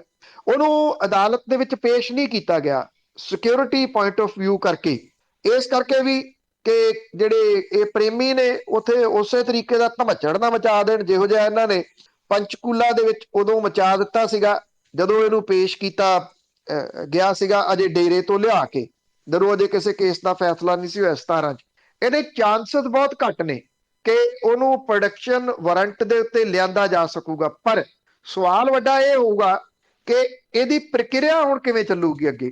ਕੀ ਜੇ ਸੁਨਾਰੀਆ ਦੀ ਜੇਲ੍ਹ ਦਾ ਪ੍ਰਸ਼ਾਸਨ ਪਹਿਲਾਂ ਵਾਲੀ ਗੱਲ ਕਰਦਾ ਕਿ ਅਸੀਂ ਨਹੀਂ ਮੰਨਦੇ ਪ੍ਰੋਡਕਸ਼ਨ ਵਾਰੰਟ ਨੂੰ, ਤੁਸੀਂ ਰੋਹਤਕ ਤੋਂ ਪ੍ਰੋਡਕਸ਼ਨ ਵਾਰੰਟ ਲਓ, ਕੀ ਐਸਆਈਟੀ ਇਸ ਮਾਮਲੇ ਦੇ ਉੱਤੇ ਉਹ ਕੰਟੈਂਪਟ ਆਫ ਕੋਰਟ ਵਾਲੇ ਮਾਮਲੇ 'ਚ ਜਾਊਗੀ ਅੱਗੋਂ ਜਾਂ ਰੋਹਤਕ ਦੀ ਜੇਲ੍ਹ 'ਚ ਜਾਊਗੀ? ਵੈਸੇ ਇਹ ਐਸਆਈਟੀ ਉਹ ਆ ਜਿਹੜੀ ਪਹਿਲਾਂ ਬਣੀ ਸੀ, ਜਿਹੜੀ ਕਿ ਬੇਅਦਬੀ ਦੀਆਂ ਘਟਨਾਵਾਂ ਦੀ ਜਾਂਚ ਕਰ ਰਹੀ ਆ। ਐਸਆਈਟੀ ਵੀ ਕਈ ਨੇ, ਉਹਦੇ 'ਚ ਵੀ ਕਨਫਿਊਜ਼ ਨਾ ਹੋ ਜਾਣਾ। ਇੱਕ ਜਿਹੜੀ ਕੋਟਕਪੂਰਾ ਤੇ ਬਾਈਬਲ ਵਾਲੀ ਜਾਂਚ ਕਰ ਰਹੀ ਉਹ ਐਸਆਈਟੀ ਹੋਰ ਹੈ, ਤੇ ਇਹ ਜਿਹੜੀ ਸਭ ਤੋਂ ਪਹਿਲਾਂ ਬਣੀ ਸੀ ਉਹ ਐਸਆਈਟੀ ਹੈ ਜਿਹਨੇ ਇਹ ਪ੍ਰੋਡਕਸ਼ਨ ਵਾਰੰਟ ਲਏ ਆ। ਪਿਛਲੇ ਦਿਨੀ ਜਿਹੜੇ ਡੇਰਾ ਪ੍ਰੇਮੀ 3 ਸੀਗੇ ਜਿਹੜੇ ਲੱਭੇ ਨਿਗੇ, ਉਹਨਾਂ ਨੂੰ ਪੀਓ ਡਿਕਲੇਅਰ ਕੀਤਾ ਗਿਆ, ਉਹ ਭਗੌੜੇ ਹੋ ਗਏ ਹੁਣ, ਪ੍ਰੋਕਲੇਮਡ ਅਫੈਂਡਰ। ਉਹਨਾਂ ਦੀ ਜਾਇਦਾਦ ਅਟੈਚ ਕਰਨ ਦੀ ਗੱਲ ਕੀਤੀ ਗਈ ਸੀ ਤਾਂ ਪੁਲਿਸ ਕਹਿੰਦੀ ਉਹਦੇ ਜਾਇਦਾਦ ਹੈ ਹੀ ਨਹੀਂ। 6 ਸਾਲ ਲੱਗ ਗਏ ਉਹਨਾਂ ਨੂੰ ਪ੍ਰੋਕਲੇਮਡ ਅਫੈਂਡਰ ਬਣਾਉਣ ਦੇ ਵਾਸਤੇ। ਤੁਹਾਨੂੰ ਯਾਦ ਹੋਵੇ ਡੇਰੇ ਦੇ ਅੰਦਰ ਵੀ ਧੜੇਬੰਦੀ ਆ, ਇੱਕ ਧੜੇ ਨੇ ਪ੍ਰੈਸ ਕਾਨਫਰੰਸ ਕਰਕੇ ਇਹਨਾਂ ਲੋਕਾਂ ਦੀ ਲੋਕੇਸ਼ਨ ਵੀ ਦੱਸੀ ਸੀ, ਇਹਨਾਂ ਦੀਆਂ ਲੇਟੈਸਟ ਫੋਟੋਆਂ ਵੀ ਜਾਰੀ ਕੀਤੀਆਂ ਸੀ, ਵਿਆਹਾਂ ਦੇ ਵਿੱਚ ਨੱਚਦੇ ਵੀ ਵਿਖਾਏ ਸੀ। ਇਹ ਕਿਹਾ ਸੀ ਆਹ ਬੰਦੇ ਫਿਰਦੇ ਆ ਫੜੋ, ਉਹਦੇ ਉੱਤੇ ਧਿਆਨ ਹੀ ਕੋਈ ਨਹੀਂ ਦਿੱਤਾ ਗਿਆ। ਇਹ ਕਹਿੰਦੇ ਆ ਕਿ ਹੁਣ ਉਹ ਇੱਥੇ ਹੈ ਨਹੀਂ ਗੇ, ਪੰਜਾਬ ਦੇ ਵਿੱਚ ਉਹ ਮੁਲਕ ਛੱਡ ਗਏ ਸ਼ਾਇਦ, ਉਹ ਡੇਰੇ ਦੇ ਅੰਦਰ ਹੀ ਨੇ, ਡੇਰੇ ਦੇ ਅੰਦਰ ਨੇ ਜਾਂ ਡੇਰੇ ਦੇ ਆਸੇ-ਪਾਸੇ ਨੇ। ਉਹਨਾਂ ਨੂੰ ਫੜਿਆ ਕਿਉਂ ਨਹੀਂ ਗਿਆ, ਕਿੱਥੇ ਕਮਜ਼ੋਰੀ ਪੁਲਿਸ ਦੀ ਰਹੀ ਨਹੀਂ ਪਤਾ। ਇਹ ਪ੍ਰੋਡਕਸ਼ਨ ਵਾਰੰਟ ਲੈ ਕੇ ਆਪਾਂ ਕਿਉਂਕਿ 29 ਤਰੀਕ ਨੂੰ ਪੇਸ਼ ਹੋਣ ਦੀ ਗੱਲ ਕੀਤੀ ਹੈ, ਅਗਲੇ ਦਿਨਾਂ ਜਦੋਂ ਗੱਲ ਕਰਾਂਗੇ ਉਦੋਂ ਬਾਅਦ ਜਿਹੜਾ ਦੀ ਅਗਲਾ ਇਹਦਾ ਐਪੀਸੋਡ ਦੱਸਾਂਗੇ। ਇਹ ਲਮਕਾਉਣ ਦੇ ਯਤਨ ਨੇ ਕਿਸੇ ਨਾ ਕਿਸੇ ਤਰੀਕੇ ਦੇ ਨਾਲ, ਆ ਮਹੀਨੇ ਕੱਢ ਲਏ ਜਾਣ, ਫਿਰ ਬਹਾਨਾ ਹੋਊਗਾ ਜੀ ਦੇਖੋ ਚੋਣ ਜ਼ਾਬਤਾ ਲੱਗ ਗਿਆ, ਅਸੀਂ ਬਹੁਤਾ ਕੁਝ ਨਹੀਂ ਕਰ ਸਕਦੇ, ਅਗਲੀ ਸਰਕਾਰ ਬਣਾ ਦਿਓ ਫਿਰ ਜ਼ਰੂਰ ਕਰਾਂਗੇ। ਜੀ ਜੀ, ਲਮਕਾਇਆ ਜਾਊਗਾ ਜੀ, ਇਹ ਤਾਂ ਪਹਿਲਾਂ ਵੀ ਲਮਕਦਾ ਆ। ਤੇ ਅਗਲੇ ਸਵਾਲ ਨਾਲ ਚੱਲਾਂਗੇ ਤਾਂ ਸਰੋਤੇ ਕਾਲ ਕਰ ਸਕਦੇ ਹੋ 4082725200 408-272-5200। ਕੈਪਟਨ ਅਮਰਿੰਦਰ ਸਿੰਘ ਨੇ ਕੱਲ ਨੂੰ ਪ੍ਰੈਸ ਕਾਨਫਰੰਸ ਸੱਦੀ ਆ, ਕੀ ਸਵਾਰਨ ਵਾਲੇ ਆ ਪੰਜਾਬ ਦਾ? ਦੇਖੋ ਇਹ ਦੇਖਿਆ ਜਾਵੇ ਤਾਂ ਇਹ ਬੜਾ ਗੰਭੀਰ ਮਸਲਾ, ਇਹਨੂੰ ਕੋਈ ਇਸ ਪੁਆਇੰਟ ਆਫ ਵਿਊ ਨਾਲ ਲਵੇ ਜਾਂ ਨਾ ਲਵੇ, ਇਹ ਹਨੀ ਟਰੈਪ ਦਾ ਮਸਲਾ ਹੈ। ਪੰਜਾਬ ਇੱਕ ਸਰਹੱਦੀ ਸੂਬਾ, ਆਪਾਂ ਫਿਲਮਾਂ ਦੇ ਵਿੱਚ ਨਾਵਲਾਂ ਦੇ ਵਿੱਚ ਉਂਝ ਵੀ ਬੜੀ ਵਾਰੀ ਦੇਖਦੇ ਆ ਕਿ ਹਨੀ ਟਰੈਪ ਦੇ ਵਿੱਚ ਲੈ ਕੇ ਕਿਵੇਂ ਜਿਹੜਾ ਉਹ ਉਗਲਵਾਇਆ ਜਾਂਦਾ, ਕਿਵੇਂ ਜਾਣਕਾਰੀ ਹਾਸਲ ਕੀਤੀ ਜਾਂਦੀ ਆ। ਇਹ ਚੀਜ਼ਾਂ ਸਾਹਮਣੇ ਕਦੀ ਆਉਣੀਆਂ ਨਹੀਂ ਕਿ ਸੈਂਟਰ ਤੋਂ ਕੁਝ ਅਫਸਰ ਕੌਣ ਸਨ ਜਿਨ੍ਹਾਂ ਨੇ ਪੰਜਾਬ ਦੇ ਦਫ਼ਤਰ ਤੱਕ ਪਹੁੰਚ ਬਣਾਈ, ਗ੍ਰਹਿ ਮੰਤਰਾਲੇ ਤੱਕ, ਉੱਥੋਂ ਉਹ ਫਾਈਲਾਂ ਦਾ ਐਕਸੈਸ ਹੋਇਆ। ਅਰੂਸਾ ਆਲਮ ਜਿਹੜੀ ਕਿ ਕੈਪਟਨ ਅਮਰਿੰਦਰ ਸਿੰਘ ਹੋਰਾਂ ਦੀ ਦੋਸਤ ਕਹੀ ਜਾਂਦੀ ਰਹੀ ਕਿਸੇ ਵੇਲੇ, ਹੁਣ ਤਾਂ ਕੈਪਟਨ ਅਮਰਿੰਦਰ ਸਿੰਘ ਹੋਰੀ ਸਿੱਧਾ ਹੀ ਹੋ ਗਏ ਨਾ। ਪੰਜਾਬੀ ਦੀ ਕਹਾਵਤ ਹੈ ਕਿ ਜਿਹਨੇ ਲਾਈ ਲੋਈ ਉਹਦਾ ਕੀ ਕਰੂਗਾ ਕੋਈ। ਉਹ ਇੱਧਰ ਨੂੰ ਸਿੱਧੇ ਹੋ ਗਏ। ਅਰੂਸਾ ਆਲਮ ਦਾ ਵੀਜ਼ਾ ਕਿਵੇਂ ਵੱਧਦਾ ਰਿਹਾ? ਸੁਖਜਿੰਦਰ ਸਿੰਘ ਰੰਧਾਵਾ ਹੋਰਾਂ ਨੇ ਇਹ ਗੱਲ ਕਹੀ ਸੀ ਅਸੀਂ ਜਾਂਚ ਕਰਾਂਗੇ, ਮੁੜ ਕੇ ਫਿਰ ਛੱਡ ਗਏ ਜੀ ਖਹਿੜਾ, ਟਵੀਟ ਵੀ ਡਿਲੀਟ ਕਰਤਾ, ਪਤਾ ਨਹੀਂ ਕਿਹੜਾ ਦਬਕਾ ਵੱਜਿਆ ਸੈਂਟਰ ਤੋਂ, ਤੇ ਉਹ ਵੀ ਇਸ ਮਾਮਲੇ ਨੂੰ ਹਟ ਗਏ ਪਿੱਛੇ। ਜੇ ਕਿਤੇ ਜਾਂਚ ਹੋਵੇ ਤਾਂ ਇਸ ਚੀਜ਼ ਦੀ ਜਾਂਚ ਤਾਂ ਕੀਤੀ ਜਾ ਸਕਦੀ ਹੈ ਨਾ। ਇੱਕ ਤਾਂ ਰੂਸਾ ਆਲਮ ਦੇ ਫੋਨਾਂ ਦੀ ਜਾਂਚ ਹੋਵੇ ਕਿ ਉਹ ਕਿਹੜੇ ਕਿਹੜੇ ਅਫਸਰਾਂ ਨੂੰ ਫੋਨ ਕਰਦੀ ਸੀ। ਜਦੋਂ ਤੁਹਾਡਾ ਡੀਜੀਪੀ ਤੇ ਉਹਦੀ ਪਤਨੀ ਚੀਫ ਸਕੱਤਰ ਉਹਦੇ ਨਾਲ ਬਹਿ ਕੇ ਫੋਟੋ ਖਿਚਾਉਂਦੇ ਆ, ਤਾਂ ਉਹ ਦੱਸਣ ਦਾ ਹੁੰਦਾ ਨਾ ਕਿ ਜਿਹੜੇ ਮੁਖੀ ਨੇ ਉਹ ਮੇਰੇ ਕੰਟਰੋਲ 'ਚ ਨੇ, ਹੁਣ ਦੱਸੋ ਕਿੱਧਰ ਨੂੰ ਚੱਲਣਾ। ਉਹਦੇ ਮੁੰਡੇ ਨੇ ਪਿਛਲੇ ਦਿਨੀ 40 ਮਿਲੀਅਨ ਅਮਰੀਕਨ ਡਾਲਰ ਦੀ ਇਨਵੈਸਟਮੈਂਟ ਇੱਕ ਗੇਮ ਦੇ ਵਿੱਚ ਕੀਤੀ ਆ। ਉਹਦੇ ਚੋਂ ਬਹੁਤ ਸਾਰੇ ਪੈਸੇ ਪੰਜਾਬ ਦੇ ਹੋਣਗੇ। ਇੱਥੋਂ ਪੈਸੇ ਇਕੱਠੇ ਕੀਤੇ ਗਏ ਆ, ਅੰਨ੍ਹੇਵਾਹ ਪੈਸੇ ਇਕੱਠੇ ਕੀਤੇ ਗਏ ਆ। ਇਹ ਕਦੀ ਵੀ ਸਾਹਮਣੇ ਨਹੀਂ ਆਉਣਾ। ਪੰਜਾਬ ਤਾਂ ਲੁੱਟ ਦਾ ਅੱਡਾ ਬਣਿਆ ਹੋਇਆ, ਜਿਹੜਾ ਆਉਂਦਾ ਇਹਨੂੰ ਲੁੱਟ ਕੇ ਚਲੇ ਜਾਂਦਾ। ਲੋਕ ਹਾ ਹਾ ਹੀ ਹੀ ਕਰਕੇ ਜਿਹੜਾ ਉਹ ਬੈਠ ਜਾਂਦੇ ਆ। ਆ ਜਿਹੜਾ ਇੱਕ ਗਰੁੱਪ ਕਿਸਾਨ ਮੋਰਚੇ ਦੇ ਖਿਲਾਫ ਬੋਲੀ ਜਾਂਦਾ, ਗਾਲਾਂ ਕੱਢੀ ਜਾਂਦਾ, ਇਹਨਾਂ ਅਹਿਮ ਇਸ਼ੂਜ਼ ਦੇ ਉੱਤੇ, ਗੰਭੀਰ ਵਿਸ਼ਿਆਂ ਦੇ ਉੱਤੇ ਕਦੀ ਵੀ ਉਹਨਾਂ ਲੋਕਾਂ ਨੇ ਕੁਝ ਵੀ ਨਹੀਂ ਜਿਹੜਾ ਜੀ ਉਹ ਬੋਲਿਆ, ਕਿਉਂਕਿ ਉਹ ਛੱਡੇ ਇਸ ਕੰਮ ਦੇ ਵਾਸਤੇ ਹੋਏ ਨੇ ਕਿ ਲੋਕਾਂ ਨੂੰ ਹੋਰ ਪਾਸੇ ਲਾਈ ਰੱਖੋ। ਕੈਪਟਨ ਅਮਰਿੰਦਰ ਸਿੰਘ ਹੋਰਾਂ ਨੇ ਹੁਣ ਫੋਟੋਆਂ ਜਾਰੀ ਕਰਤੀਆਂ ਜੀ ਕੱਲ, ਸਾਰੀਆਂ ਇਹ ਫੋਟੋਆਂ ਜਾਰੀ ਕੀਤੀਆਂ ਅਜੀਤ ਅਖਬਾਰ ਦੇ ਮੁੱਖ ਸੰਪਾਦਕ ਬਰਜਿੰਦਰ ਸਿੰਘ ਹਮਦਰਦ ਦੇ ਨਾਲ ਰੂਸਾ ਆਲਮ ਹੋਰੀ ਬੈਠੇ। ਪੰਜਾਬ ਦੇ ਗਵਰਨਰ ਰਹੇ ਰੋਡਰਿਕਸ ਦੇ ਨਾਲ ਉਹ ਬੈਠੇ ਨੇ। ਪਾਕਿਸਤਾਨ ਦੇ ਵਿੱਚ ਹਾਈ ਕਮਿਸ਼ਨਰ ਰਹੇ ਸ਼ਿਵ ਸ਼ੰਕਰ ਮੈਨਨ ਨਾਲ ਬੈਠੇ ਨੇ। JN ਦੀਕਸ਼ਤ, ਸ਼ਿਆਮ ਸਰਨ, ਆਰਮੀ ਕਮਾਂਡਰ ਜਨਰਲ ਅਰੋੜਾ ਜਿਨ੍ਹਾਂ ਨੇ ਬੰਗਲਾਦੇਸ਼ ਜਿੱਤਿਆ ਸੀ, ਸੋਨੀਆ ਗਾਂਧੀ, ਅਸ਼ਵਨੀ ਕੁਮਾਰ, ਸ਼ਤਰੂਘਨ ਸਿਨਹਾ, ਯਸ਼ਵੰਤ ਸਿਨਹਾ, ਮਹੇਸ਼ ਭੱਟ, ਦਲੀਪ ਕੁਮਾਰ, ਇਹਨਾਂ ਸਾਰਿਆਂ ਦੇ ਨਾਲ ਫੋਟੋਆਂ ਕੈਪਟਨ ਅਮਰਿੰਦਰ ਸਿੰਘ ਹੋਰਾਂ ਨੇ ਜਾਰੀ ਕਰਤੀਆਂ। ਇਹ ਵੀ ਕਹਿਤਾ ਕਿ ਮੈਂ 80ਆਂ ਦਾ, ਉਹ 69 ਦੀ ਆ, ਇਹਨਾਂ ਦਿਨਾਂ ਦੇ ਵਿੱਚ ਪਾਈ ਚਲੋ ਰੌਲਾ ਜਿੰਨਾ ਪਾਉਣਾ। ਇਹ ਵੀ ਕਹਿਤਾ। ਕੱਲ ਨੂੰ ਹੁਣ ਪ੍ਰੈਸ ਕਾਨਫਰੰਸ ਰੱਖੀ ਬੈਠੇ ਆ। ਕੱਲ ਪ੍ਰੈਸ ਕਾਨਫਰੰਸ ਦੇ ਵਿੱਚ ਉਹ ਕੀ ਐਲਾਨ ਕਰਦੇ ਆ? ਐਲਾਨ ਉਹਨਾਂ ਨੇ ਸਿਆਸੀ ਪਾਰਟੀ ਦਾ ਕਰਨਾ। ਸਵਾਲ ਇਹ ਆ ਕਿ ਇਹ ਜਿਹੜੀਆਂ ਫੋਟੋਆਂ ਪੁਰਾਣੀਆਂ ਨੇ, ਕਿਉਂਕਿ ਉਹ ਜਿਹੜੇ ਸਬੰਧ ਨੇ ਰੂਸਾ ਆਲਮ ਦੇ ਇਹਨਾਂ ਦੇ ਨਾਲ ਇੱਕ ਪੱਤਰਕਾਰ ਦੇ ਤੌਰ ਦੇ ਉੱਤੇ ਹੋ ਸਕਦੇ ਆ। ਪਿਛਲੇ ਦਿਨਾਂ ਦੇ ਵਿੱਚ ਪਾਕਿਸਤਾਨ ਦੇ ਵਿੱਚ ਖੁਫੀਆ ਏਜੰਸੀ ਦੇ ਮੁਖੀ ਦੇ ਜ਼ਖਮੀ ਹੋਣ ਦੀ ਖਬਰ ਚੱਲਦੀ ਰਹੀ ਹੈ ਤੇ ਉਹਦਾ ਇਲਾਜ ਇੰਗਲੈਂਡ ਦੇ ਵਿੱਚ ਹੋਣ ਦੀ ਖਬਰ ਚੱਲਦੀ ਰਹੀ ਹੈ। ਉਹਦੇ ਨਾਲ ਰੂਸਾ ਆਲਮ ਦਾ ਕੀ ਸਬੰਧ ਹੈ? ਇਹ ਵੀ ਬੜਾ ਚਰਚਾ ਦਾ ਵਿਸ਼ਾ ਬਣਿਆ ਰਿਹਾ। ਰੂਸਾ ਆਲਮ ਕੌਣ ਹੈ? ਉਹ ਕੀ ਕਵਰ ਕਰਦੀ ਰਹੀ ਹੈ ਪੱਤਰਕਾਰ ਦੇ ਤੌਰ ਦੇ ਉੱਤੇ? ਇਹ ਵੀ ਇੱਕ ਚਰਚਾ ਦਾ ਵਿਸ਼ਾ ਹੈ। ਇਸ ਪਾਸੇ ਵੱਲ ਨਹੀਂ ਕੋਈ ਵੀ ਆਊਗਾ। ਉਹ ਤਾਂ ਬਹੁਤੇ ਜਿਹੜੇ ਪੰਜਾਬੀ ਨੇ, ਹੈਰਾਨਗੀ ਇਸ ਗੱਲ ਦੀ ਆ ਕਿ ਉਹ ਇਹ ਕਹਿ ਦਿੰਦੇ ਆ ਰਾਜੇ ਨੇ ਜੀ, ਰਾਜਿਆਂ ਦਾ ਤਾਂ ਇਹੀ ਕੰਮ ਹੁੰਦਾ। ਇਹ ਕਹਿ ਕੇ ਉਹ ਆਪਣੀ ਜ਼ਿੰਮੇਵਾਰੀ ਤੋਂ ਬਿਲਕੁਲ ਲਾਂਭੇ ਹੋ ਜਾਂਦੇ ਆ। ਹੁਣ ਕੈਪਟਨ ਅਮਰਿੰਦਰ ਸਿੰਘ ਹੋਰੀ ਇੰਨਾ ਕੁਝ ਕਰਕੇ 4.5 ਸਾਲ ਅੰਦਰ ਵੜ ਕੇ ਪੰਜਾਬ ਨੂੰ ਲੁੱਟ ਕੇ ਅਜੇ ਕੱਲ ਨੂੰ ਪ੍ਰੈਸ ਕਾਨਫਰੰਸ ਕਰਨ ਜਾ ਰਹੇ ਆ ਕਿ ਕੋਈ ਕਸਰ ਬਾਕੀ ਰਹਿੰਦੀ ਆ ਤੇ ਉਹ ਮੈਂ ਪੂਰੀ ਕਰੂੰਗਾ ਇੱਕ ਸਿਆਸੀ ਪਾਰਟੀ ਬਣਾ ਕੇ, ਤੇ ਕੱਲ ਨੂੰ ਸ਼ਾਇਦ ਉਹ ਇਸ ਸਿਆਸੀ ਪਾਰਟੀ ਦਾ ਐਲਾਨ ਕਰਨਗੇ। ਆਪਣੇ ਦਿਨ ਪਤਾ ਨਹੀਂ ਕਿੰਨੇ ਰਹਿੰਦੇ ਬੰਦੇ ਨੂੰ। ਤੇ ਸਰੋਤਿਓ ਨੇ ਅਸੀਂ ਇੱਕ ਬ੍ਰੇਕ ਤੋਂ ਬਾਅਦ 4082725200 ਸਟੂਡੀਓ ਦਾ ਫੋਨ ਨੰਬਰ ਆ, ਕਾਲ ਕਰ ਸਕਦੇ ਹੋ ਜੇ ਕੋਈ ਤੁਹਾਡੇ ਕੋਲ ਸਵਾਲ ਹੈ। ਤੇ ਆਉਣੇ ਆ ਇੱਕ ਬ੍ਰੇਕ ਤੋਂ ਬਾਅਦ। ਤੁਸੀਂ ਸੁਣ ਰਹੇ ਹੋ Punjabi radio USA, KOBO Yuba City 1450 AM, KIID Sacramento 1470 AM, KWRU Fresno 1300 AM, KLHC Bakersfield 1350 AM, KCVR Stockton Modesto 1570 AM। ਜੁਗਨੀ ਕੱਤ ਦੀ ਚਰਖਾ ਨਾ ਲੈਂਦੀ ਸਾਈਂ ਦਾ। ਸਤਿ ਸ਼੍ਰੀ ਅਕਾਲ ਦੋਸਤੋ, ਮੈਂ ਤੁਹਾਡਾ ਆਪਣਾ ਲਖਵਿੰਦਰ ਵਡਾਲੀ ਤੇ ਤੁਸੀਂ ਸੁਣ ਰਹੇ ਹੋ ਪੰਜਾਬੀ ਰੇਡੀਓ USA।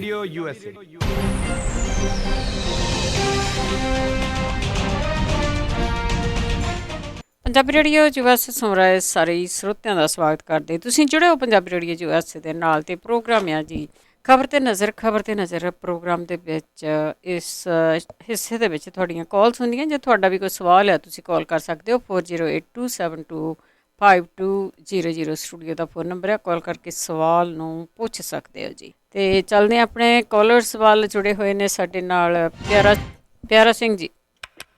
ਮੇਰਾ ਸਵਾਲ ਆ ਜੀ ਕਿ ਪੰਜਾਬ ਰੋਡਵੇਜ਼ ਦੀਆਂ ਬੱਸਾਂ ਹੁਣ ਦਿੱਲੀ ਏਅਰਪੋਰਟ ਤੇ ਚੱਲਣ ਬਾਰੇ ਕੋਈ ਫੈਸਲਾ ਹੋਇਆ ਜੀ? ਥੈਂਕ ਯੂ ਜੀ। ਇਹ ਮਾਮਲਾ ਜਿਹੜੇ ਟਰਾਂਸਪੋਰਟ ਮੰਤਰੀ ਨੇ ਅਮਰਿੰਦਰ ਸਿੰਘ ਰਾਜਾ ਵੜਿੰਗ ਹੋਰਾਂ ਨੇ ਚਿੱਠੀ ਲਿਖ ਕੇ ਦਿੱਲੀ ਦੀ ਸਰਕਾਰ ਦੇ ਕੋਲੇ ਉਠਾਇਆ, ਪਰ ਉਧਰੋਂ ਅਜੇ ਕੋਈ ਜਵਾਬ ਨਹੀਂ ਆਇਆ। ਨਾ ਇਹ ਪਤਾ ਲੱਗਿਆ ਕਿ ਇਹਦੇ ਸੰਬੰਧੀ ਕੋਈ ਮੀਟਿੰਗ ਅਜੇ ਤੈਅ ਹੋਈ ਆ, ਹੋਣਾ ਮੀਟਿੰਗ ਤੋਂ ਬਾਅਦ ਹੀ ਆ। ਇਹਦੇ ਵਿੱਚ ਟੈਕਨੀਕਲੀ ਤੌਰ ਦੇ ਉੱਤੇ ਹਟਾਈਆਂ ਗਈਆਂ ਬੱਸਾਂ ਨੇ, ਪਰ ਦੂਜਾ ਇਹਦਾ ਪੱਖ ਇਹ ਆ ਕਿ ਜਿਸ ਟੈਕਨੀਕਲੀ ਪੁਆਇੰਟ ਨੂੰ ਸਾਹਮਣੇ ਰੱਖ ਕੇ PRTC ਦੀਆਂ ਇਹ ਵੋਲਵੋ ਬੱਸਾਂ ਹਟਾਈਆਂ ਗਈਆਂ ਨੇ, ਉਹ ਕੀ ਇਹ ਪ੍ਰਾਈਵੇਟ ਜਿਹੜੀ ਬਾਦਲਾਂ ਦੀ ਕੰਪਨੀ ਆ ਉਹਦੇ ਉੱਤੇ ਉਹ ਲਾਗੂ ਨਹੀਂ ਹੁੰਦਾ? ਉਸੇ ਹੀ ਪਰਮਿਟ ਦੇ ਤਹਿਤ ਇਹ ਬੱਸਾਂ ਜਿਹੜੀਆਂ ਉਹ ਚੁੱਕਦੀਆਂ ਨੇ। ਅਜੇ ਕੋਈ ਫੈਸਲਾ ਨਹੀਂ ਹੋਇਆ। ਉਮੀਦ ਹੈ ਕਿਉਂਕਿ ਇਹ ਮਾਮਲਾ ਭਖਿਆ ਹੋਇਆ, ਦਿੱਲੀ ਦੀ ਅਰਵਿੰਦ ਕੇਜਰੀਵਾਲ ਹੋਰਾਂ ਦੀ ਸਰਕਾਰ ਵੀ ਇਸ ਮਾਮਲੇ ਤੋਂ ਭੱਜ ਨਹੀਂ ਸਕਦੀ। ਉਹਨੂੰ ਕੁਛ ਨਾ ਕੁਛ ਇਹਦੇ ਉੱਤੇ ਸਪਸ਼ਟੀਕਰਨ ਦੇਣਾ ਪਊਗਾ, ਕਿਉਂਕਿ ਦਿੱਲੀ ਏਅਰਪੋਰਟ ਉਹਦੇ ਅੰਡਰ ਹੈ। ਜੀ ਅਮਰਜੀਤ ਸਿੰਘ ਜੀ। ਸਤਿ ਸ਼੍ਰੀ ਅਕਾਲ ਪਨੂ ਸਾਹਿਬ। ਸਤਿ ਸ਼੍ਰੀ ਅਕਾਲ ਭੈਣ ਜੀ। ਸਤਿ ਸ਼੍ਰੀ ਅਕਾਲ। ਸਤਿ ਸ਼੍ਰੀ ਅਕਾਲ ਜੀ। ਪਨੂ ਸਾਹਿਬ, ਇੱਕ ਮੈਨੂੰ ਥੋੜਾ ਜਿਹਾ ਦੱਸਿਓ ਇਹਦੇ ਬਾਰੇ ਖੋਲ ਕੇ।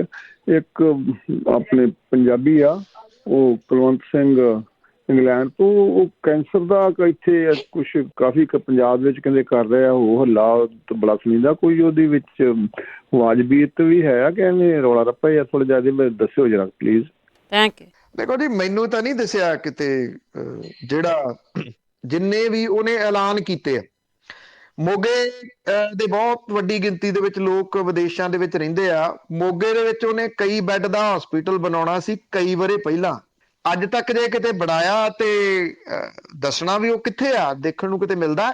ਫਿਰ ਸ਼ਾਇਦ ਉਹਨੇ ਫਤਿਹਗੜ੍ਹ ਸਾਹਿਬ ਦੇ ਵਿੱਚ ਵੀ ਇੱਕ ਐਲਾਨ ਕੀਤਾ ਸੀਗਾ, ਇੱਕ ਐਲਾਨ ਉਹਨੇ ਜਲੰਧਰ ਦੇ ਵਿੱਚ ਵੀ ਕੀਤਾ ਸੀਗਾ। ਉਹ ਕਿੱਥੇ ਆ ਸਾਰਾ ਕੁਝ ਦਿਸਦਾ। ਗੱਲਾਂ ਬਹੁਤ ਵਧੀਆ ਕਰਦਾ, ਇਹਦੇ 'ਚ ਕੋਈ ਸ਼ੱਕ ਨਹੀਂ। ਗੱਲਾਂ ਬਹੁਤ ਵਧੀਆ ਕਰਦਾ ਔਰ ਵਧੀਆ ਤਰੀਕੇ ਦੇ ਨਾਲ ਲੋਕ ਅੱਗੇ ਦੇ ਤੇਰੇ ਦੀ ਫਾਰਵਰਡ ਵੀ ਉਹਨੂੰ ਬਹੁਤ ਕਰਦੇ ਆ। ਇੱਕ ਮਾਮਲਾ ਉਹਦੇ ਜਿਹਦੇ ਨਾਲ ਉਹ ਪਹਿਲਾਂ ਕਰਦਾ ਹੁੰਦਾ ਸੀਗਾ, ਕੈਂਸਰ ਦੀ ਇੱਕ ਜਿਹੜੀ ਕੰਪਨੀ ਸੀ ਉਹਦੇ ਨਾਲ। ਉਹ ਕੋਈ ਉਹਨਾਂ ਦੇ ਪਰਿਵਾਰ ਦਾ ਇੱਕ ਮੈਂਬਰ ਨੂੰ ਕੈਂਸਰ ਹੋ ਗਿਆ ਸੀ ਤੇ ਉਹਨਾਂ ਨੇ ਇੱਕ NGO ਖੜੀ ਕੀਤੀ ਸੀਗੀ ਤੇ ਇੱਕ ਬੁਲਾਰਾ ਹੋਣ ਕਰਕੇ ਇਹਨੂੰ ਨਾਲ ਲਾ ਲਿਆ ਸੀਗਾ। ਉਹਦੇ ਨਾਲ ਇਹਨਾਂ ਦਾ ਕੀ ਰੌਲਾ ਪਿਆ ਸੀਗਾ ਇਹਦੇ ਸੰਬੰਧੀ ਉਹ ਸਪਸ਼ਟ ਨਹੀਂ ਕਰਦਾ ਕਦੀ ਵੀ। ਅਦਾਲਤ ਤੋਂ ਬਾਹਰ ਉਹ ਕੀ ਸਮਝੌਤਾ ਕੀਤਾ ਗਿਆ ਸੀਗਾ ਉਹ ਨਹੀਂ ਪਤਾ। ਦੂਜਾ, ਜਿਹੜੇ ਵੱਡੇ ਵੱਡੇ ਕਈ ਬੈੱਡਾਂ ਦੇ ਹਸਪੀਟਲ ਬਣਾਉਣ ਦੀ ਗੱਲ ਇੱਥੇ ਕੀਤੀ ਗਈ ਸੀਗੀ ਉਹ ਨਹੀਂ ਪਤਾ। ਜਿਹੜੇ ਮੁਫਤ ਦੀ ਗੱਲ ਕੀਤੀ ਜਾਂਦੀ ਆ ਕਿ ਇੱਥੇ ਮੁਫਤ ਤੌਰ ਦੇ ਉੱਤੇ ਟੈਸਟ ਕੀਤਾ ਜਾਂਦਾ, ਮੁਫਤ ਕਿਤੇ ਨਹੀਂ ਹੈਗਾ।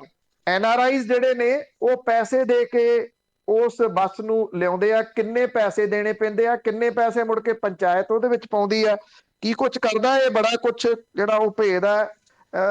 ਗੱਲਾਂ ਬਹੁਤੀਆਂ ਨੇ, ਰੀਅਲ ਦੇ ਵਿੱਚ ਕੁਛ ਨਹੀਂ ਹੈਗਾ।